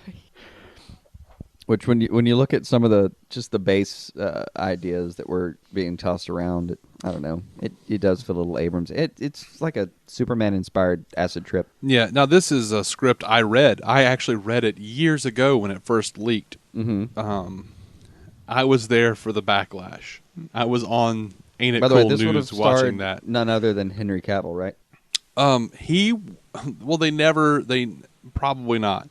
He did screen test. Henry Cavill did screen test for Superman for this movie. Because the man looks like Superman. What? Brett Ratner was going to direct, and he wanted either Josh Hartnett or Jude Law to be Superman. But neither one of them wanted to commit to all the sequels, because this was the first of a trilogy. Matt Bomer done that. Actually, both of them probably wish they'd done it. But Matt Bomer was considered. Tom Welling from Smallville was considered. He was already on Smallville at the time. Paul Walker was considered. This thing went through a lot of different iterations. Brett Ratner had left the production at some point and was replaced with McGee, and then he left. It was written by J.J. Abrams. It was the first in a trilogy. They denied Abrams the right to direct the movie because he was untested at the time. This thing is crazy as hell. Krypton is not destroyed. Never destroyed. Is taken over. Like, in this version, Jor-El is like the king of Krypton. Sure. And like it's overtaken by like opposing forces, and I mean they've got like wars with cousins. Like there's like a civil war and shit. Like it's really weird. It's really weird. So like we have like a Moses situation where like Jor-El like sends Kal-El to Earth to get so he won't get killed basically, and Jor-El goes into hiding. Which, of course, a bunch of Kryptonians end up coming to Earth and unleashing Doomsday or whatever. Christopher Reeve not Christopher Reeve. God, what am I thinking? I don't know. Of Better Times and Anyway, Places? never mind that. Jimmy Olsen was apparently gay, and there were apparently a lot of like disparaging gay jokes in the script. Like, Mm-hmm. and I do remember it. I do remember reading those and going, "Okay, well, okay, Why are we doing gay bashing in a Superman film? yeah." Which it mostly made sense, but they had written Perry White as a really homophobic asshole. And he was the one doing all the gay bashing, and then you have Jimmy Olsen being like, "He's an asshole." Okay. Which is an actual response to being bashed. Now, right at the beginning, though, it describes all of these martial arts that the Kryptonians know, and they have. They're doing like this is like Matrix shit while they're in the sky, and even Superman somehow knows martial arts. He's like a kung fu master or some shit. It's really weird. Codex, I guess. I don't know. Yeah, I don't know. So Lex Luthor, Chris Reeve was hired as a consultant. I forgot he didn't die. That's where you got it. I forgot he didn't die when he fell off the horse, And I thought, I was like, no, wait, he was dead. And then I was like, wait, no, he was in a wheelchair for like 20 years. Yeah. He was hired as a consultant. Like, I was like, how did I read that and put that down in my notes? But yeah. I don't know. Lex Luthor, here was the fun thing about Lex Luthor, and it was awful. He was a UFO nut, CIA agent. Yeah. And then at the end, it's revealed that he's like literally Superman's brother, and he's Kryptonian. They made him Mulder. They made him Mulder, who winds up being Kryptonian. Right. Now there were lots of weird things in this script. There's actually a rundown that I'll post. It was it was a review from the supermanhomepage.com. Mm-hmm. I will post a link to that, and they pretty much hit the nail on the head for the most part. There's like a weird Ma Kent rape scene where like freaking Clark like almost kills the dude who was trying to rape her. It was like the landlord or something. Like it was just real weird stuff. Like there's a super poop joke. Mentioning the words Ma Kent rape scene, I may never get an erection again. I know. Those are not words that are supposed to go together. I feel dirty. I know. I feel dirty even having thought about it. But they did a super poop. Apparently his poop smells worse because he's Superman. This is a thing that almost happened, people. This actually showed up. And if ever in your life you look at the later seasons of Fringe and you look at the later seasons of Lost and you think this could have been so much better if J.J. Abrams was involved, remember super poop and Ma Kent rape. Think That's to yourself, what I want you to remember. Bad robot. Bad robot. Right. Terrible robot. Terrible, ill-conceived robot. It actually probably would have been a lot better if he had let whatever that fucking robot is write that script. Well, that may have been how this happened. Yeah. Again, where I get back to I think people just have algorithms they've devised and they throw in a bunch of kitsch words and see what comes out. And it came out super poop. Right. Because Warner apparently Brothers there really is no God. Oh. So yeah, there are a lot of weird, egregious things in this script, and if you can't find a copy of the script, at least go read this rundown. Or just spare yourself pretty entirely crazy. and forget that you've ever heard anything about the words Superman flyby. Yeah, why would you call it that? That's such a dumb name. That's such a dumb name. Because that's the amount of editorial revision that was done before someone admitted these ideas.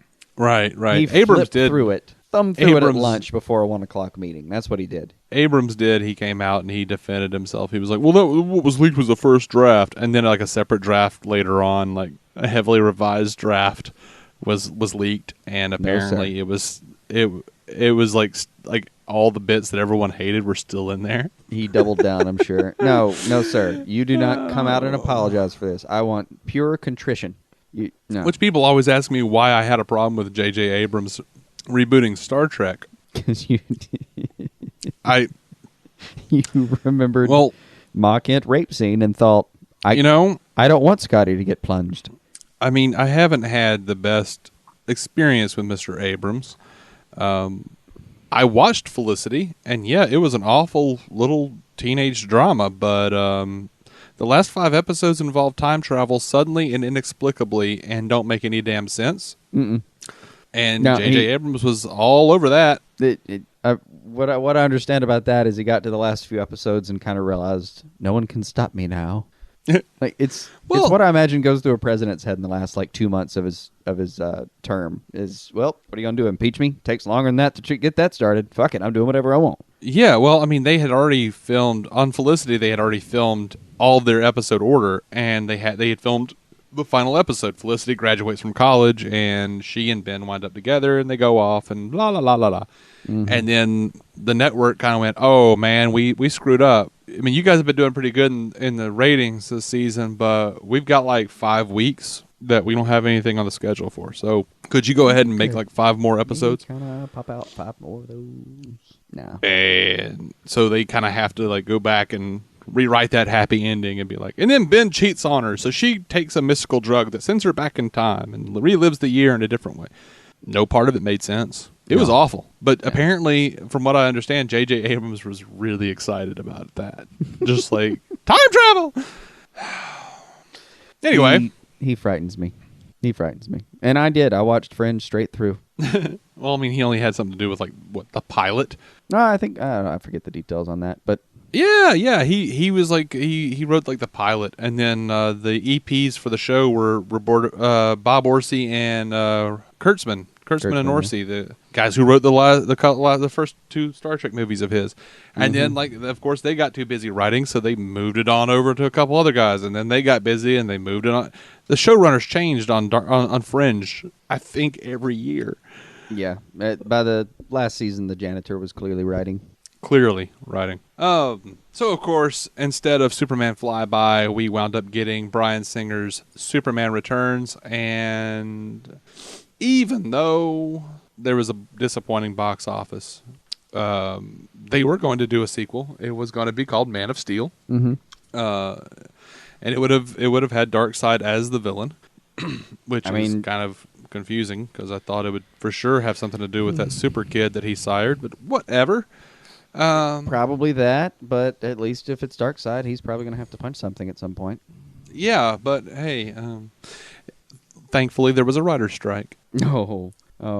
Thankfully there was a writer's strike, and the Brandon Routh contract was up. So many shows that I love. Yeah, but hey, it spared us Bryan Singer's Man of Steel. I know. By the time they got back around to that. Anyway. Yeah, well, I miss heroes being good. What the hell do you want, man? Right. All right. So apparently, and I remember this. I remember this coming out. This news leaking, and thankfully it went nowhere. There was apparently going to be a Jack Black Green Lantern movie. The idea was to take Green Lantern, turn him into a comedy adventure vehicle. Mm-hmm. Jack Black would have been producing Looney Tunes type projections from his power ring. Mm-hmm. Thankfully, that's all the news we have on that, because nothing ever happened with that. Which is my proof that there is a God. Right. On the whole, WB, I feel like if we were keeping points and they started at 100 at the beginning of this conversation, they're somewhere in the 40s maybe by now. Mm-hmm. If we're just taking off points for every bad decision. This gets them into the 60s. This gets them back into the 60s not doing that movie. Man, I mean, what's weird is right before that, I don't know if you're aware of this, but they had a cartoon. It was a Looney Tunes cartoon, and it was a takeoff. It was a weekly show. It was a takeoff on some of the old cartoons, the old Daffy Duck cartoons, the Duck Dodgers of the 21st and a half century, or whatever it was, 24th and a half century. Gotcha. And they had it was like Daffy Duck as a superhero running around in space.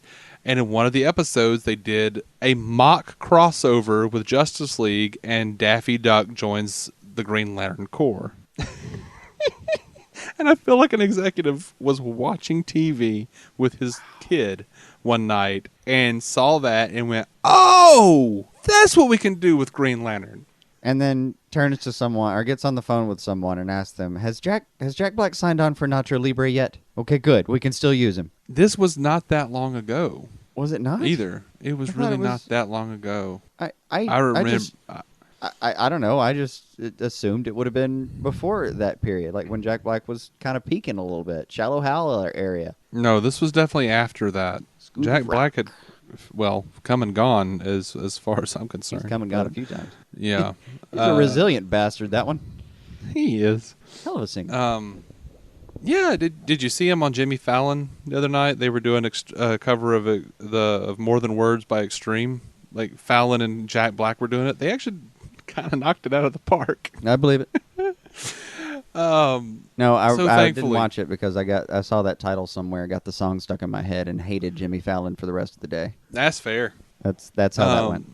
Oddly enough, I wound up watching that video, and I was in real danger of having More Than Words stuck in my head. And then I saw Sugar by System of a Down and the related notes, and wound up watching that. So I got Sugar stuck in my head for the next day. You poor thing. I know. Anyway. So, on to Green Arrow: Escape from Supermax. This was going to involve Green Arrow being thrown into a Supermax prison facility, where he'd have to fight his way out. As like the beginning of the movie, he's thrown into this prison. He has to fight his way out. It's like Arkham Asylum. And that's how I heard it described. It was like the Arkham Asylum game, but with Arrow and on film. Right. Yeah, man. Let's do that. Yeah. In fact, if this isn't on the table still, wherever Jeff Johns is, hopefully he remembers the idea and has mentioned it to Berlanti. Well, yeah. Well, let's three-part episode. Pull back, because this was a David Goyer script. A David Goyer joint. Yeah. And he claimed that he had the Riddler, Lex Luthor, and Joker cameos lined up. There were going to be A, B, and C list villains there. Of course. He's going to run into the five-eyed man or something, or the five-fingered man, whatever his name was. And then just nobody gave a damn, so they just stopped talking about it. Because you take out the Goyeriness, and I can imagine Stephen Amell running around a prison trying to get out. Yeah, and I imagine I would watch it. I can also imagine, say for instance, Diggle secretly getting a security guard job so he could help. Right. Felicity hacking most of the systems over there at a certain time. Let's say Flash undoing a couple of locks at an opportune moment. I hate to say it, but I think you've killed this project for me. Pretty much destroying an entire wing to create a distraction. I really hate to say it, but I think you've killed this movie for me. Why? I don't know, but there's just so much about it that just... Maybe it's just all the Arrow elements. I don't know. I'd love to see it in the area of... No, I know what it is. And it's your scarring. This is your emotional abuse showing, because you've seen the word Goyer, and you're not crossing this bridge no matter what.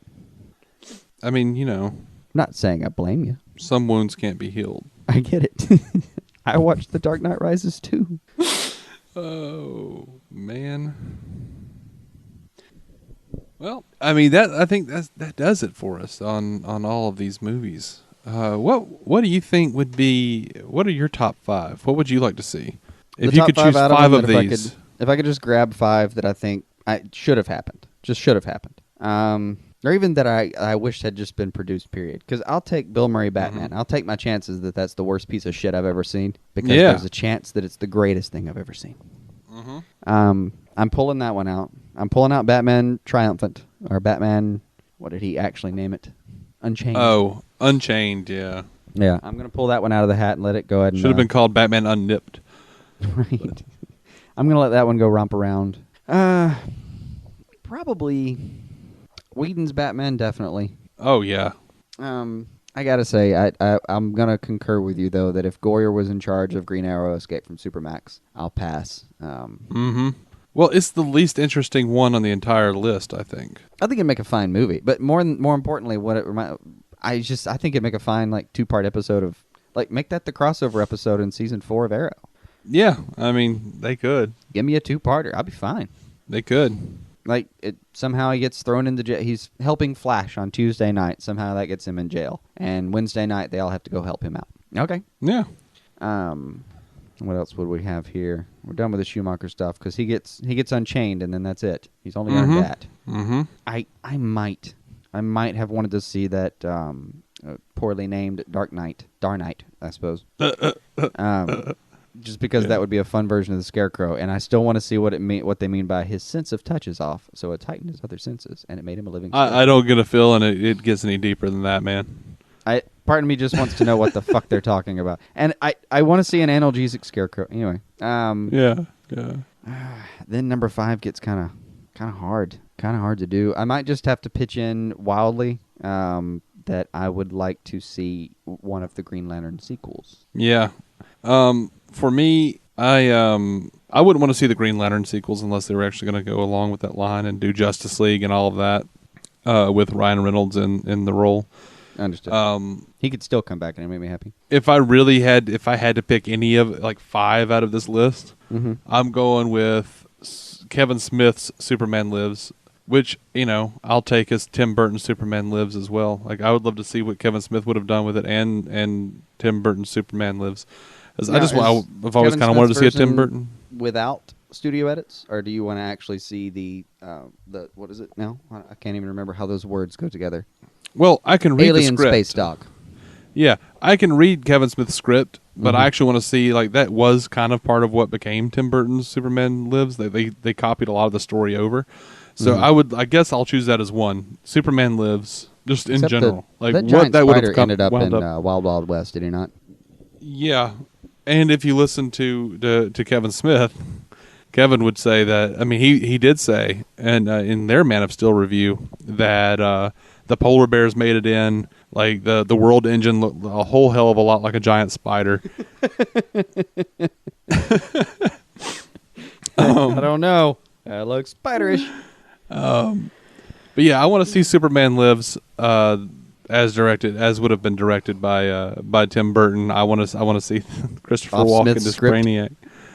Well, it barely Smith's script at that point. Yeah. I actually would. I would love to see the Bill Murray Batman. I want to see the Joss Whedon Batman. Of course. I want to see that little kid say, it's okay, I can stop them, and realize it. That's $10 I wish I didn't have. Yeah. I would have loved to have seen Wolfgang Petersen's Batman versus Superman. Yeah, you're right. You're right. I might give up my Green Lantern sequel for that. Which Green Lantern sequel you're doing? Like, screw Green Lantern sequel, man. if that's the choice I've got to make, that's it.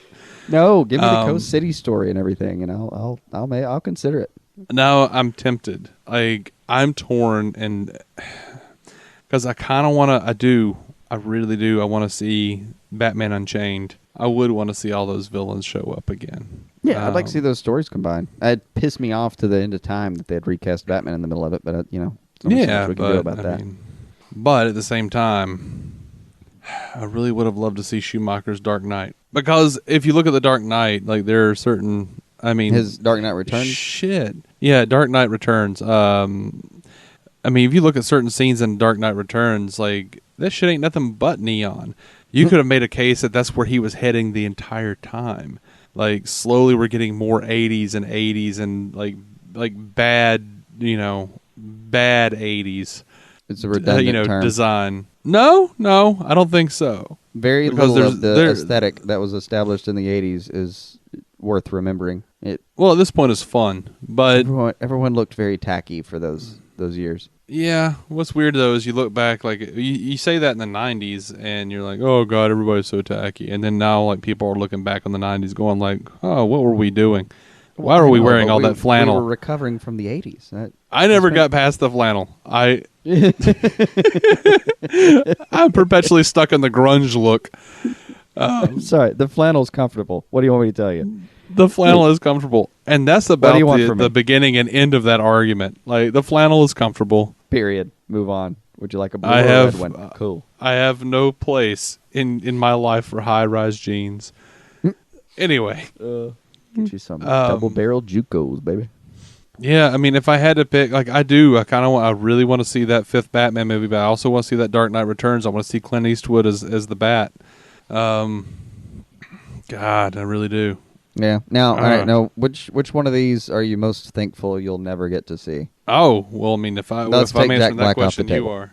Okay. Let's take Jack Black off the table. Well, I'm gonna take it off the table because I would have never seen that. I don't care. I'm doing the podcast same as I would have, and we would be bringing that up at some point, and I'd be like, "Oh yeah, I forgot that was a thing." Never seen it. And then moving on, I'd never see it. That really, Due diligence it's that dark aside. spot that all the time we're talking about the animated stuff. It's always and Mystery of a Batwoman. Just don't ignore that one. Ignore that one. You want to do the 5 we're most happy we didn't have to see? I could stick with just one because a lot of these are that was the point of this is the WB failed us. Yeah. But which one did they save us from? I gotta say Flyby. Flyby, really? I gotta say Flyby. If you told me every one of these movies was available, and I'm going to have to sit down and Clockwork Orange style watch them, and I was allowed to be reprieved of one of them, I'd pick Flyby.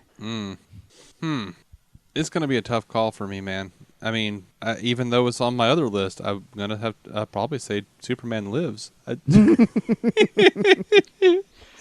Superman Flyby. Bill Murray, though, because there's at least the chance that would have ruined both Batman and Bill Murray for you. That is impossible. I think it's impossible, but we'll never know. No. I don't care how bad that movie is. Look, Batman and Robin didn't ruin George Clooney for me. Like, I look at... George Clooney for me didn't require ruining. I was already pretty much off that train. Why? I George don't know. Clooney's a really good actor. He had the...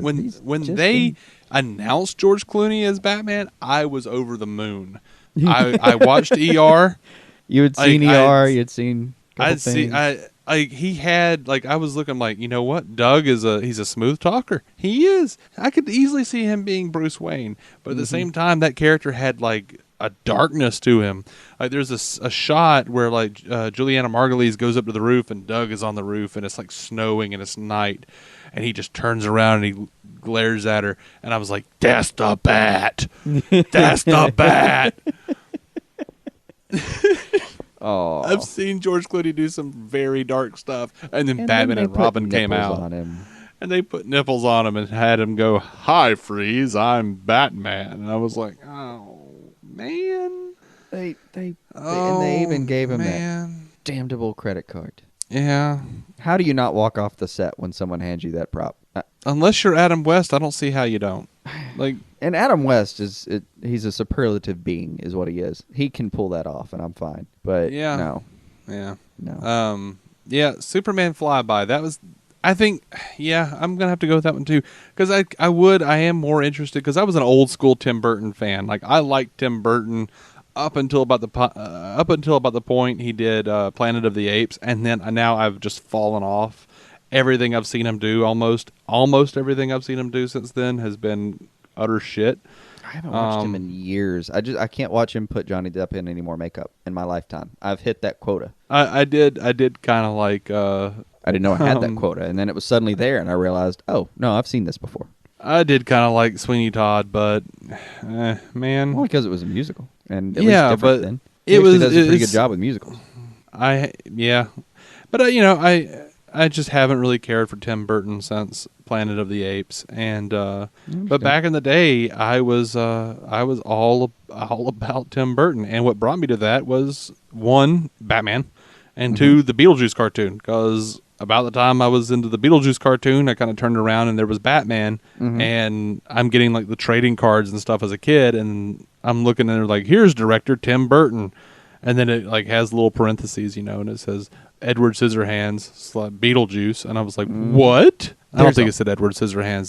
That came later, but it was Beetlejuice, and I was like, what? And then it had Michael Keaton listed there with Batman, and Michael Keaton, Beetlejuice. I was like, what? And your tiny little heart was inspired. So I loved Edward Scissorhands. I loved, Beetlejuice, and The Nightmare Before Christmas is still one of my favorite movies. So of course, I kind of really want to see a Superman Lives, even if he did, the bastard, give me Batman Returns. Oh man, What a terrible jaunt that was. Well, as we've discovered several times during this conversation, the studios, you start losing control of that franchise. That's pretty early on in the process. No. That's why they started doing that. Like they had tight reins on him during Batman, but pretty much gave him what he wanted. Then Batman was such a success, they let him do whatever the hell he wanted for Batman Returns. And so it was after that one where he started to really lose his reins a little bit. So then we're back to my fuck McDonald's argument. Like Warner Brothers. This is my just standing theory: is that McDonald's was one of the first dominoes that fell, like those damnable Happy Meals. That's where the dominoes started falling, and we get to the Batman and Robin era, and we almost didn't make it, man. We're in a world where I'm about to go watch Ant-Man in a couple of weeks. Fucking man. That way, I think that's a different movie you just said. No, that is an entirely different movie, probably. I don't think that movie is being released. No. If it is, it is straight to DVD, probably. There are definitely going to be some parents complaining about that. If there's a mix-up at the projector booth, there's going to be a real problem. Or, I say projector booth. What I mean now is apparently a copy of Window XP. You hang out that's long a weird enough in the thing theater, for me. and that's what you see. That's a weird thing for me. Yeah, and they never update their ActiveX. They never update it. They never act. Every theater I've been in, I've seen that too. I've seen that too. Is way out of date. As is ActiveX. Right. Just what? It's really still okay. Hey, Dave from 2021 here. I hope you're enjoying the show. When we come back from break, the third part of DC movies that never happened, my favorite part, where we get into some of the absolutely batshit pitches that Adam West had for Batman movies and some TV projects that never got off the ground. The best part, Jason had no idea about any of this stuff. It's my absolute favorite. Stay tuned. All right, guys. Now, we have released 2 episodes called DC Movies That Never Happened, parts 1 and 2. Strangely, last time I checked, part 2 had more downloads than part 1. I didn't completely understand how that happened. Yeah, that was weird. Yeah, it's fascinating. I don't really... Okay, whatever. So this is just we got done with those. Like I had scoured the internet and found a whole bunch of stuff, and we did 2 parts, and we cut them up into 2 episodes. And then shortly after that, I went and found others. Like I was just looking around, wondering if I'd missed any, and sure enough, there were some that I had missed. And good Lord, it's been months since we did those episodes at this point. Really? I have not spoken with Jason about these, and it's been killing me. It has been killing me. I refused to send him a copy of the rundown for this episode because I wanted his genuine reaction here, which I usually get a really genuine reaction anyway, because he doesn't look into this stuff. No, but I don't internet good enough. He doesn't internet good enough. He's a very busy man. Yeah. And, I go between busy and intolerably lazy. Plus, I think it's important that we have an audience proxy on the show anyway. Sure. Audience proxy is good. Sure. Just giving you a peek behind the curtain, y'all. No one needed that curtain pulled back. So, we're going to talk about DC Movies That Never Happened, Part 3. And I gather this is where it gets really off the rails somehow. Oh, you're not wrong, sir. You're not wrong. All right, I've waited long enough. Bring it. All right, we're going to jump in here. This doesn't have a title, but in apparently June of 1989, Rolling Stone magazine did an interview with Adam West. Adam West was very mad. He was very upset. He dismissed the Tim Burton Batman movie as RoboCop in Gotham City. Adam, you beautiful man. Oh, that's great. And was angry because apparently he suggested that he should play Thomas Wayne. Well, actually, he suggested that he could still play Batman, and they ignored him, roundly ignored him. Summarily dismissed. And then he suggested that he could play Thomas Wayne. And as he puts it, they totally ignored me. Now, apparently he tried to pitch, or he tried to get them to make a Batman movie some years earlier. Here's his rundown. Bruce Wayne had basically retired to his ranch in New Mexico. After having... We all know about Batman's hobby of agriculture and farming. We all every time I've looked at Batman, I've thought, you know what, that's a man that's a rancher at heart. Bruce Wayne retires to his ranch in New Mexico after having cleaned up Gotham City. Most of the main villains were in madhouses or penitentiaries.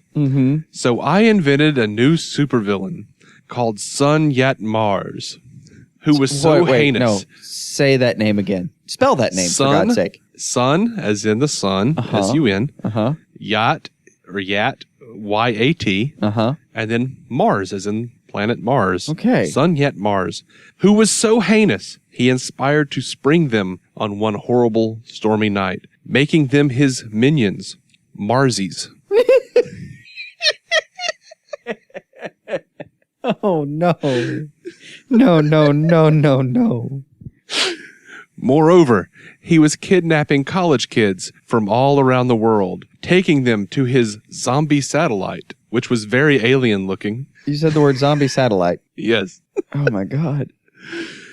I want... And there... No, now I want like an Adult Swim show called Zombie Satellite. That could work. It'd be perfect. No, it's a space station where a zombie outbreak happened, and now no one will come for them. So it's like 4 somewhat sentient zombies hanging around in a space station. Yeah. If anyone can make that work, it's Adult Swim. I'm looking at you, You're Brendan probably Small. right, Knock it out. So there they marched about and would file in long lines into these terrible machines that sucked their brains out. Of course. So Adam West went on to describe that He actually precursor convergence to some things, I suppose. He went on to say, though, that there would be signs of alien invasion on Earth, and the film would also include moonlit romantic horse riding.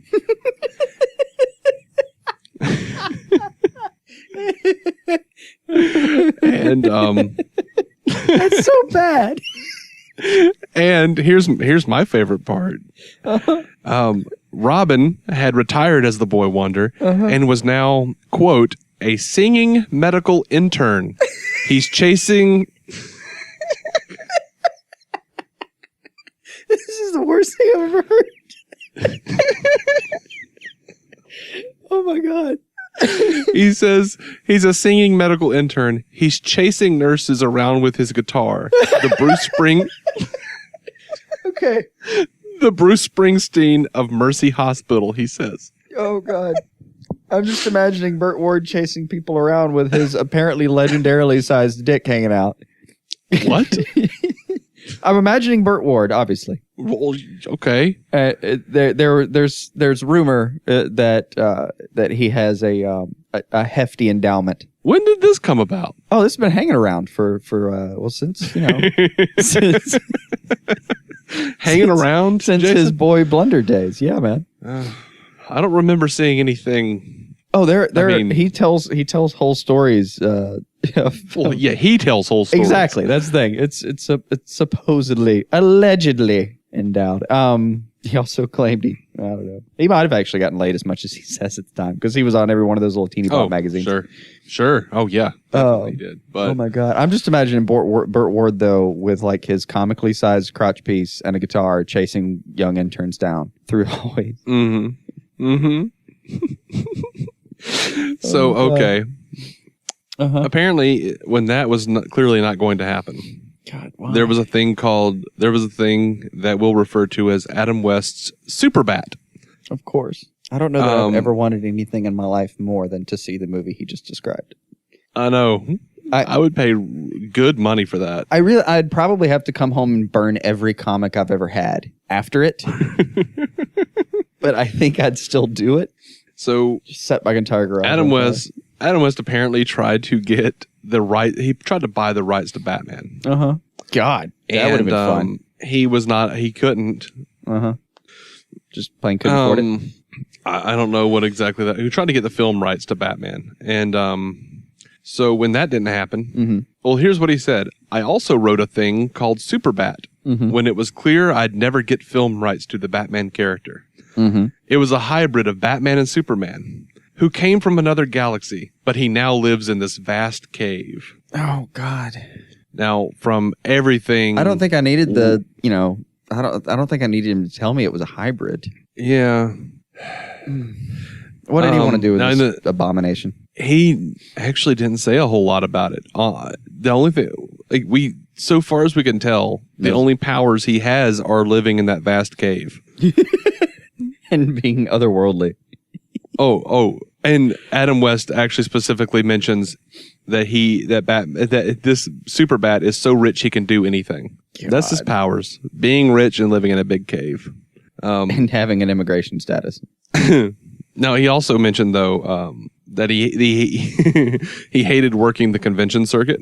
And he says at personal appearances, I'll only stay in costume for about 15 minutes, then get out and mingle. It's no fun to do it, really. I mean, I make it fun, but it's work. It takes a great deal of energy to play Batman. But then, of course, I have my secret life that I tell no one about. You know, when I wear the costume to orgies.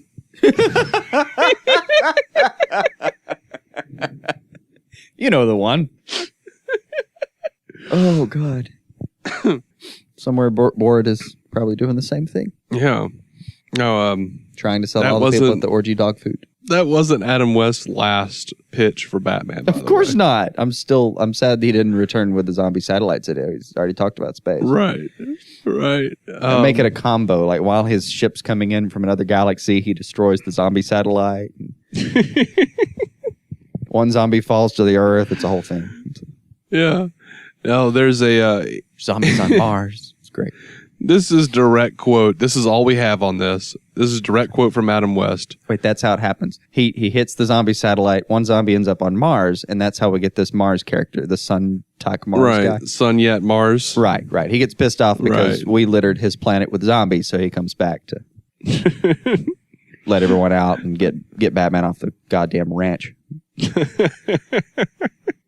Why is he? Oh, okay. In Mexico. I just don't understand. Ratchet.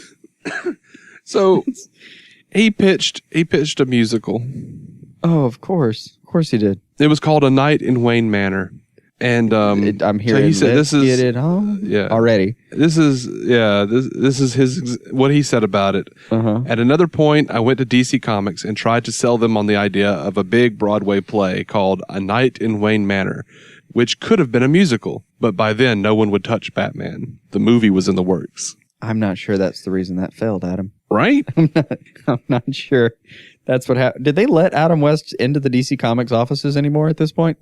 Because I would have had his picture at the photo desk of the security guard. If you see this man, distract him.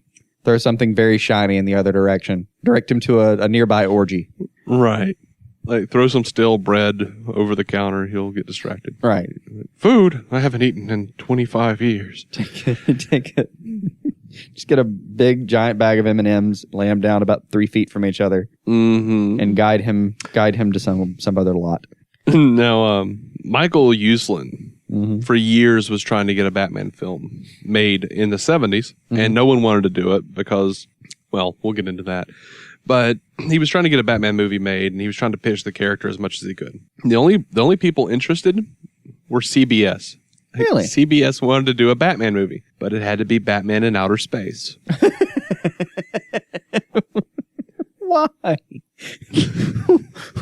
Why? I don't know. Oh. But there's no more information on it because DC roundly rejected the concept. Good for you, DC. Right? Oh, man. Now, speaking of Michael Uslan... Like, had to be in outer space? This is Batman's version of that giant fucking spider. So, Michael Uslan, he was... you gotta give it to the guy. He loves Batman a whole lot. I've listened to interviews with this guy. He's also really weirdly conservative. Like, really weird. Like, I happened to hear him like on the radio one night. I was flipping through the radio, and this dude was talking, and he's like, "Oh, we've got Michael Uslan," and I'm like, "Bing, I know that name." Mm-hmm. And he's like, "Oh, this Dark Knight Rises is coming out," and Dark Knight Rises was thought to have been pretty political before it came out, and we all realized it was just horseshit. You're right, but there's going to be a statement there for a second, and go back and listen to our thoughts on that. It wound up being like the Rusty Humphrey show, which is a very conservative talk show. And he's talking, I get the feeling that he didn't exactly tell Michael Uslan that he was a conservative talk show. Mm-hmm. And they're just talking about Batman. And then like, he's getting Michael Uslan to agree to all this like really conservative sentiment. Like, oh God, like anti-welfare, like, and like at the time it was like, what was it? Occupy Wall Street or whatever it was. Yeah. And like Uslan was really against it and just talking about how stupid it was. And I was just like, he's okay. He's biting off more than he can chew. That's not going to end well. He shouldn't be making these comments. Uslan, hang up the phone. Hang up the phone now. But anyway, so Uslan was trying to get this or something off the ground for Batman, and no one believed in it. Like they would, as he put it, they would tell him Batman is a pot-bellied funny guy with pals, zaps, and whams. It's silliness. And I would tell them, no, it's not. And they wouldn't get it. Even when I showed them the dark Batman comic books and the old stuff and the new stuff, and they and those were the only ones I showed to Tim Burton. My biggest fear was that somehow Tim would get a hold of the campiest Batman comics, and where would we be? Right. But to try to get interest, Uslan sat down and worked on a script called Return of the Batman. This predates Dark Knight Returns. Really? And it was really dark and really gritty. And it was, I don't know where you can find it though. But it was never, like, he never wrote it for it to be produced, but just to kind of prove a point. He said it helped him convince a few people in Hollywood of what he was trying to accomplish though. I mean, he had a silly dream at the time. It was a silly dream, but look where we are now though. It was a noble dream. Now some of this I may have spoken about and I can't remember, but I thought, like, did we talk about the Nightwing movie? Not to my recollection. Yeah, they were going to do a Nightwing movie. Okay. That was going to be basically the next step in the Schumacher franchise before Batman and Robin flopped. They were going to do like a spinoff where Robin goes off to become Nightwing. He was still going to be around in the eventual, like, he was going to be Robin, and then they were going to like trail him off into a Nightwing movie. And like, Chris O'Donnell actually said like they were totally going to do one. I was going to be Nightwing. I mean, his suit looked like Nightwing in Batman and Robin. And then he said it was such a bomb, Batman and Robin, that they were like, scrap that. And that was the end of that. That sounds exactly right. He would have looked a lot better in a Nightwing outfit than he did Robin's. Yeah. I mean, look think at the black and blue would have fit him a lot better. Well, the red and blue, or the red and dark blue, or whatever it was in Batman and Robin with the Nightwing symbol on it, actually looked really good. I liked his costume a lot in Batman and Robin, except for the nipples. Would you, okay, in a Sophie's Choice kind of way, if I told you I could get rid of the nipples, but you'd have to have a mullet on Nightwing, and you can't just say I'm not watching it either way, or that you're going to kill yourself. I'd watch it. It's a Batman thing. I'd watch it. It's just mullet or nipples. I'd take the nipples over the mullet. That bad? Yeah, I don't blame you. It's one of the aberrations of the entire DC canon for me. That freaking hairstyle for a while there, man. And then when it wasn't a mullet, it was a rat tail. Like, what the hell were you doing to this guy? Why? What was funny is like in the 90s, for some reason, they like had, it was real weird to me. Like, he didn't have the mullet. He just had like really long hair, and he would always like just pull it back tight and he had like a really long ponytail. But for whatever reason, they would color him about 3 shades darker than Bruce. Like his skin. And like when I was a kid, like I didn't know that was Robin. I would just kind of went to the comics and I'm like, who's this cool Indian dude who's hanging out with with Batman all the time? He's like Native American man, and he's called Nightwing. That sounds like a Native American Indian name, like, right? Little Bigfoot, Nightwing, right? I don't know. And forever I didn't know that was Robin. I was just like, I like this guy. He's a cool cat. Maybe he should stay around for a while. And then he goes back into Dick Grayson's outfit, and you're like, oh my God, how did you turn into a white guy? Yeah. What have you done with my Indian friend? Like my dad has like full-blooded like Native American in his family, and he's always been really into that stuff. And I remember actually going and showing him the comic. Like, look, they have like an Indian dude in the comics, and he doesn't have feathers or a dream catcher or Right. It's really pretty progressive. Oh wait, it's a white dude. I was Damn. proud of him. Right. Yeah, and then I realized he was some It's a colorist. some gypsy lad. Right. He was some gypsy lad of as they've described him in the comics. Like, oh, okay. So, okay. That's weird. It's Dick Grayson.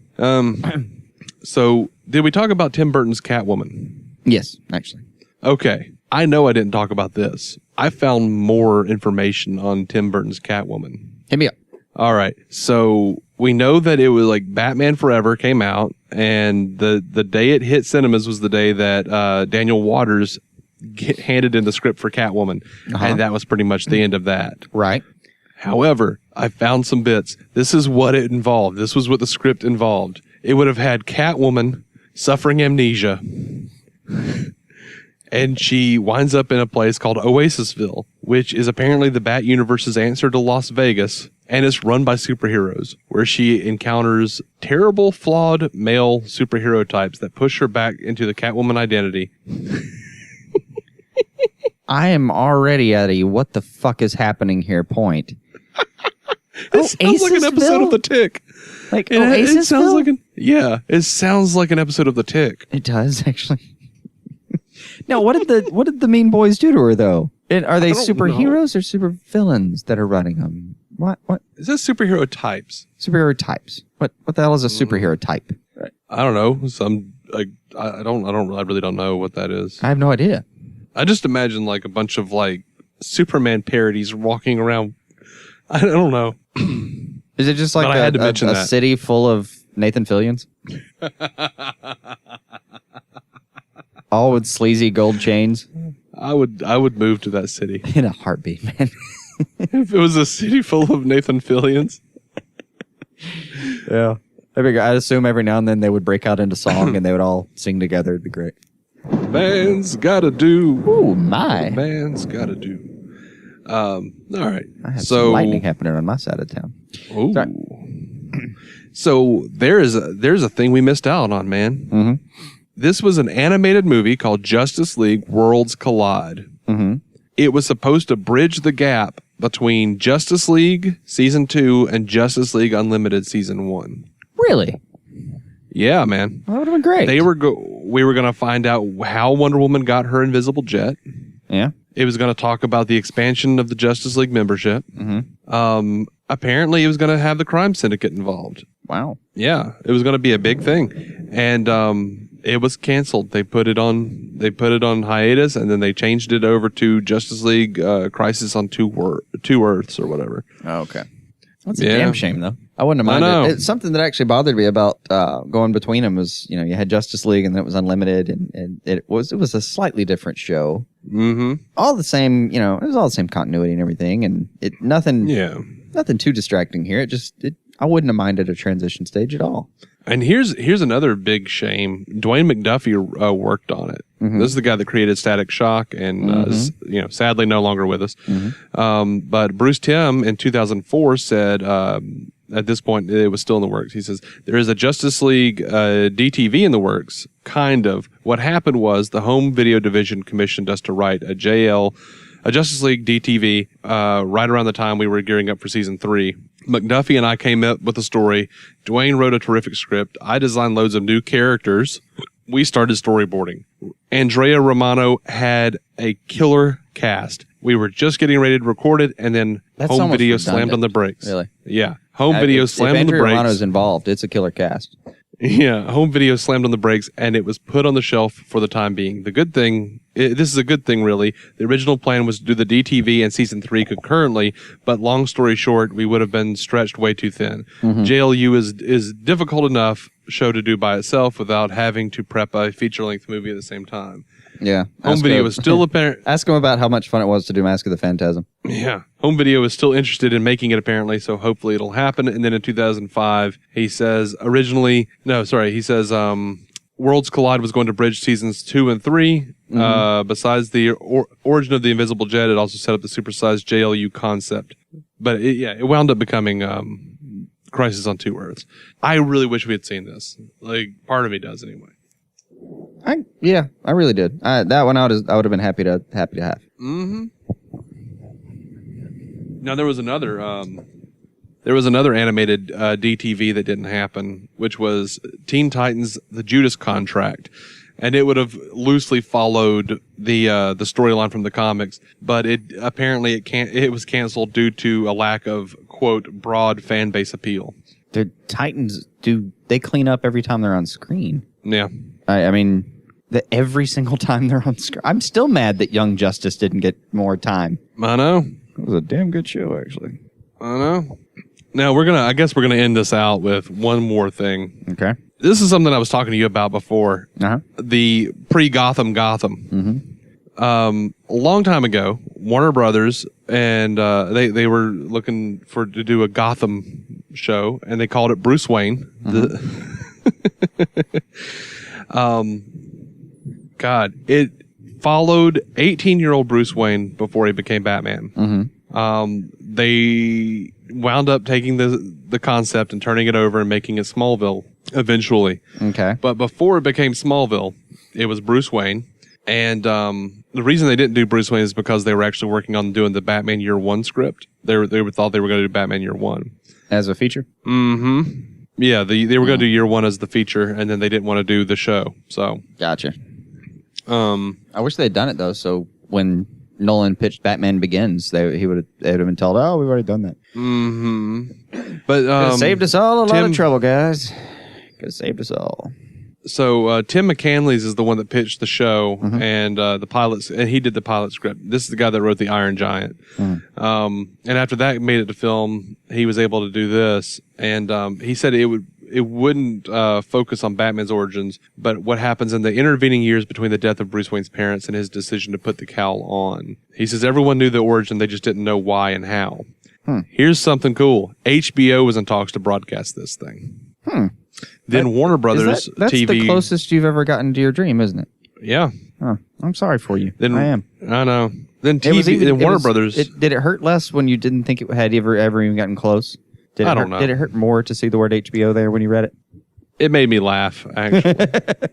That's fair too. So Warner Brothers decided it could be a big deal, and but then also realized that they were doing Year One, and they decided to pull their support of it. Right. Now they got into the stages of actually talking to people about playing these characters. X-Men Shawn Ashmore was apparently in talks to play Bruce.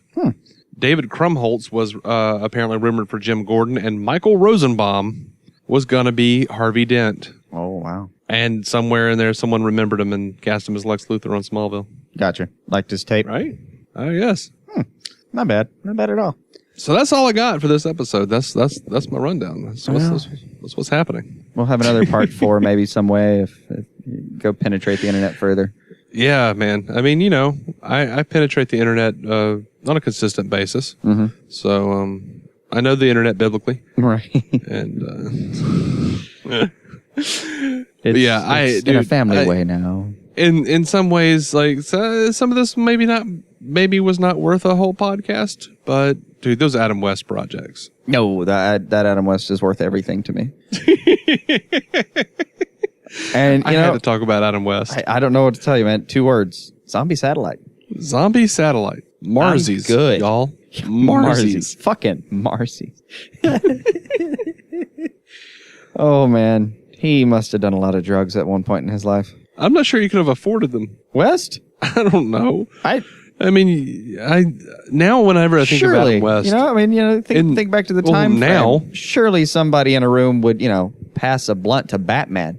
Probably. You're not wrong. I forget about that. I forget people are pretty, I guess, generous with drugs for people they like. I take it back. I'm not sure he did what I'm sure about is that he either did too much or too little drugs. Yeah, that's a possibility. I was just, but he didn't hit that sweet spot, I guess. I'm thinking of Adam West as in the years between Batman and Family Guy. Mm-hmm. I'm thinking of Adam West as basically Simon Trent from Beware the Grey Ghost. He's just in like a little one-room apartment trying to eke out a menial existence. I'm almost sure he was doing okay. He meets Burt Ward every Tuesday for lunch down at the Greasy Spoon. Lunch and a 3:00 orgy. Heads back. They make sure that they're not busy so that they can pitch another Batman movie to DC. And he goes and checks out Bert's dogs, who have apparently been alive for like 35 years. Take pictures of Burt Ward's penis for the black market. Right. Next to like a quarter for perspective, you know. They actually popularized banana for scale. Oh no. And on that note, I think that wraps it up, man. I think so. I'm just gonna go like bathe in the warm afterglow of that fucking Adam West pitch is what I'm gonna do. Right. I'm just gonna bask in it. Just close my eyes and imagine the film that I wish had happened. Yeah. Ultimately, though, are you happy that I kept this one close to the vest? Oh yeah. Alrighty. Well, good. I hope you guys enjoyed it as much as Jason did. This is just a great relief. This is a burden because I've been wanting to talk to Jason about these Adam West pitches for like months. Right. It's almost been a pain. Just I think I'm at least 15% further away from a heart attack now. Right. Your blood pressure just actively dropped, not having to carry that around anymore. Right. Well, dear friends, that is all from the past. Let us know what you thought of the first repost we've ever done. I feel good about it. I also feel good about saying that we'll be back in a news discussing capacity next week. And while it may be tough to have to wait so long for new DC on-screen content, rest easy in the knowledge that we are but a tweet away. DC on Screen on Twitter. I personally tweet at David C. Robertson. Jason tweets at DuckDuckGoss. You can also find us on Facebook and Instagram, or davidcrobertson@gmail.com, or dconscreen@gmail.com. Until next time, be kind to all members of the DC fanbase family, be kind to the Marvel stans, and keep some DC on your screen.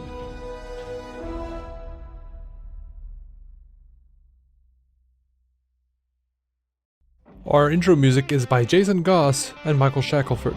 Michael's band, Galactic Engineers of Magnetic Sounds, or GEMS, can be found on SoundCloud and Bandcamp. Visit DCOnScreen.com to find our Patreon, merch, contact information, and every episode of the show for free, including crossovers we've done with other podcasts. DC On Screen is a maladjusted production. For more from me and Jason, including sketch comedy, vlogs, parodies, and our improvised web series Hey Guy, visit maladjusted.tv.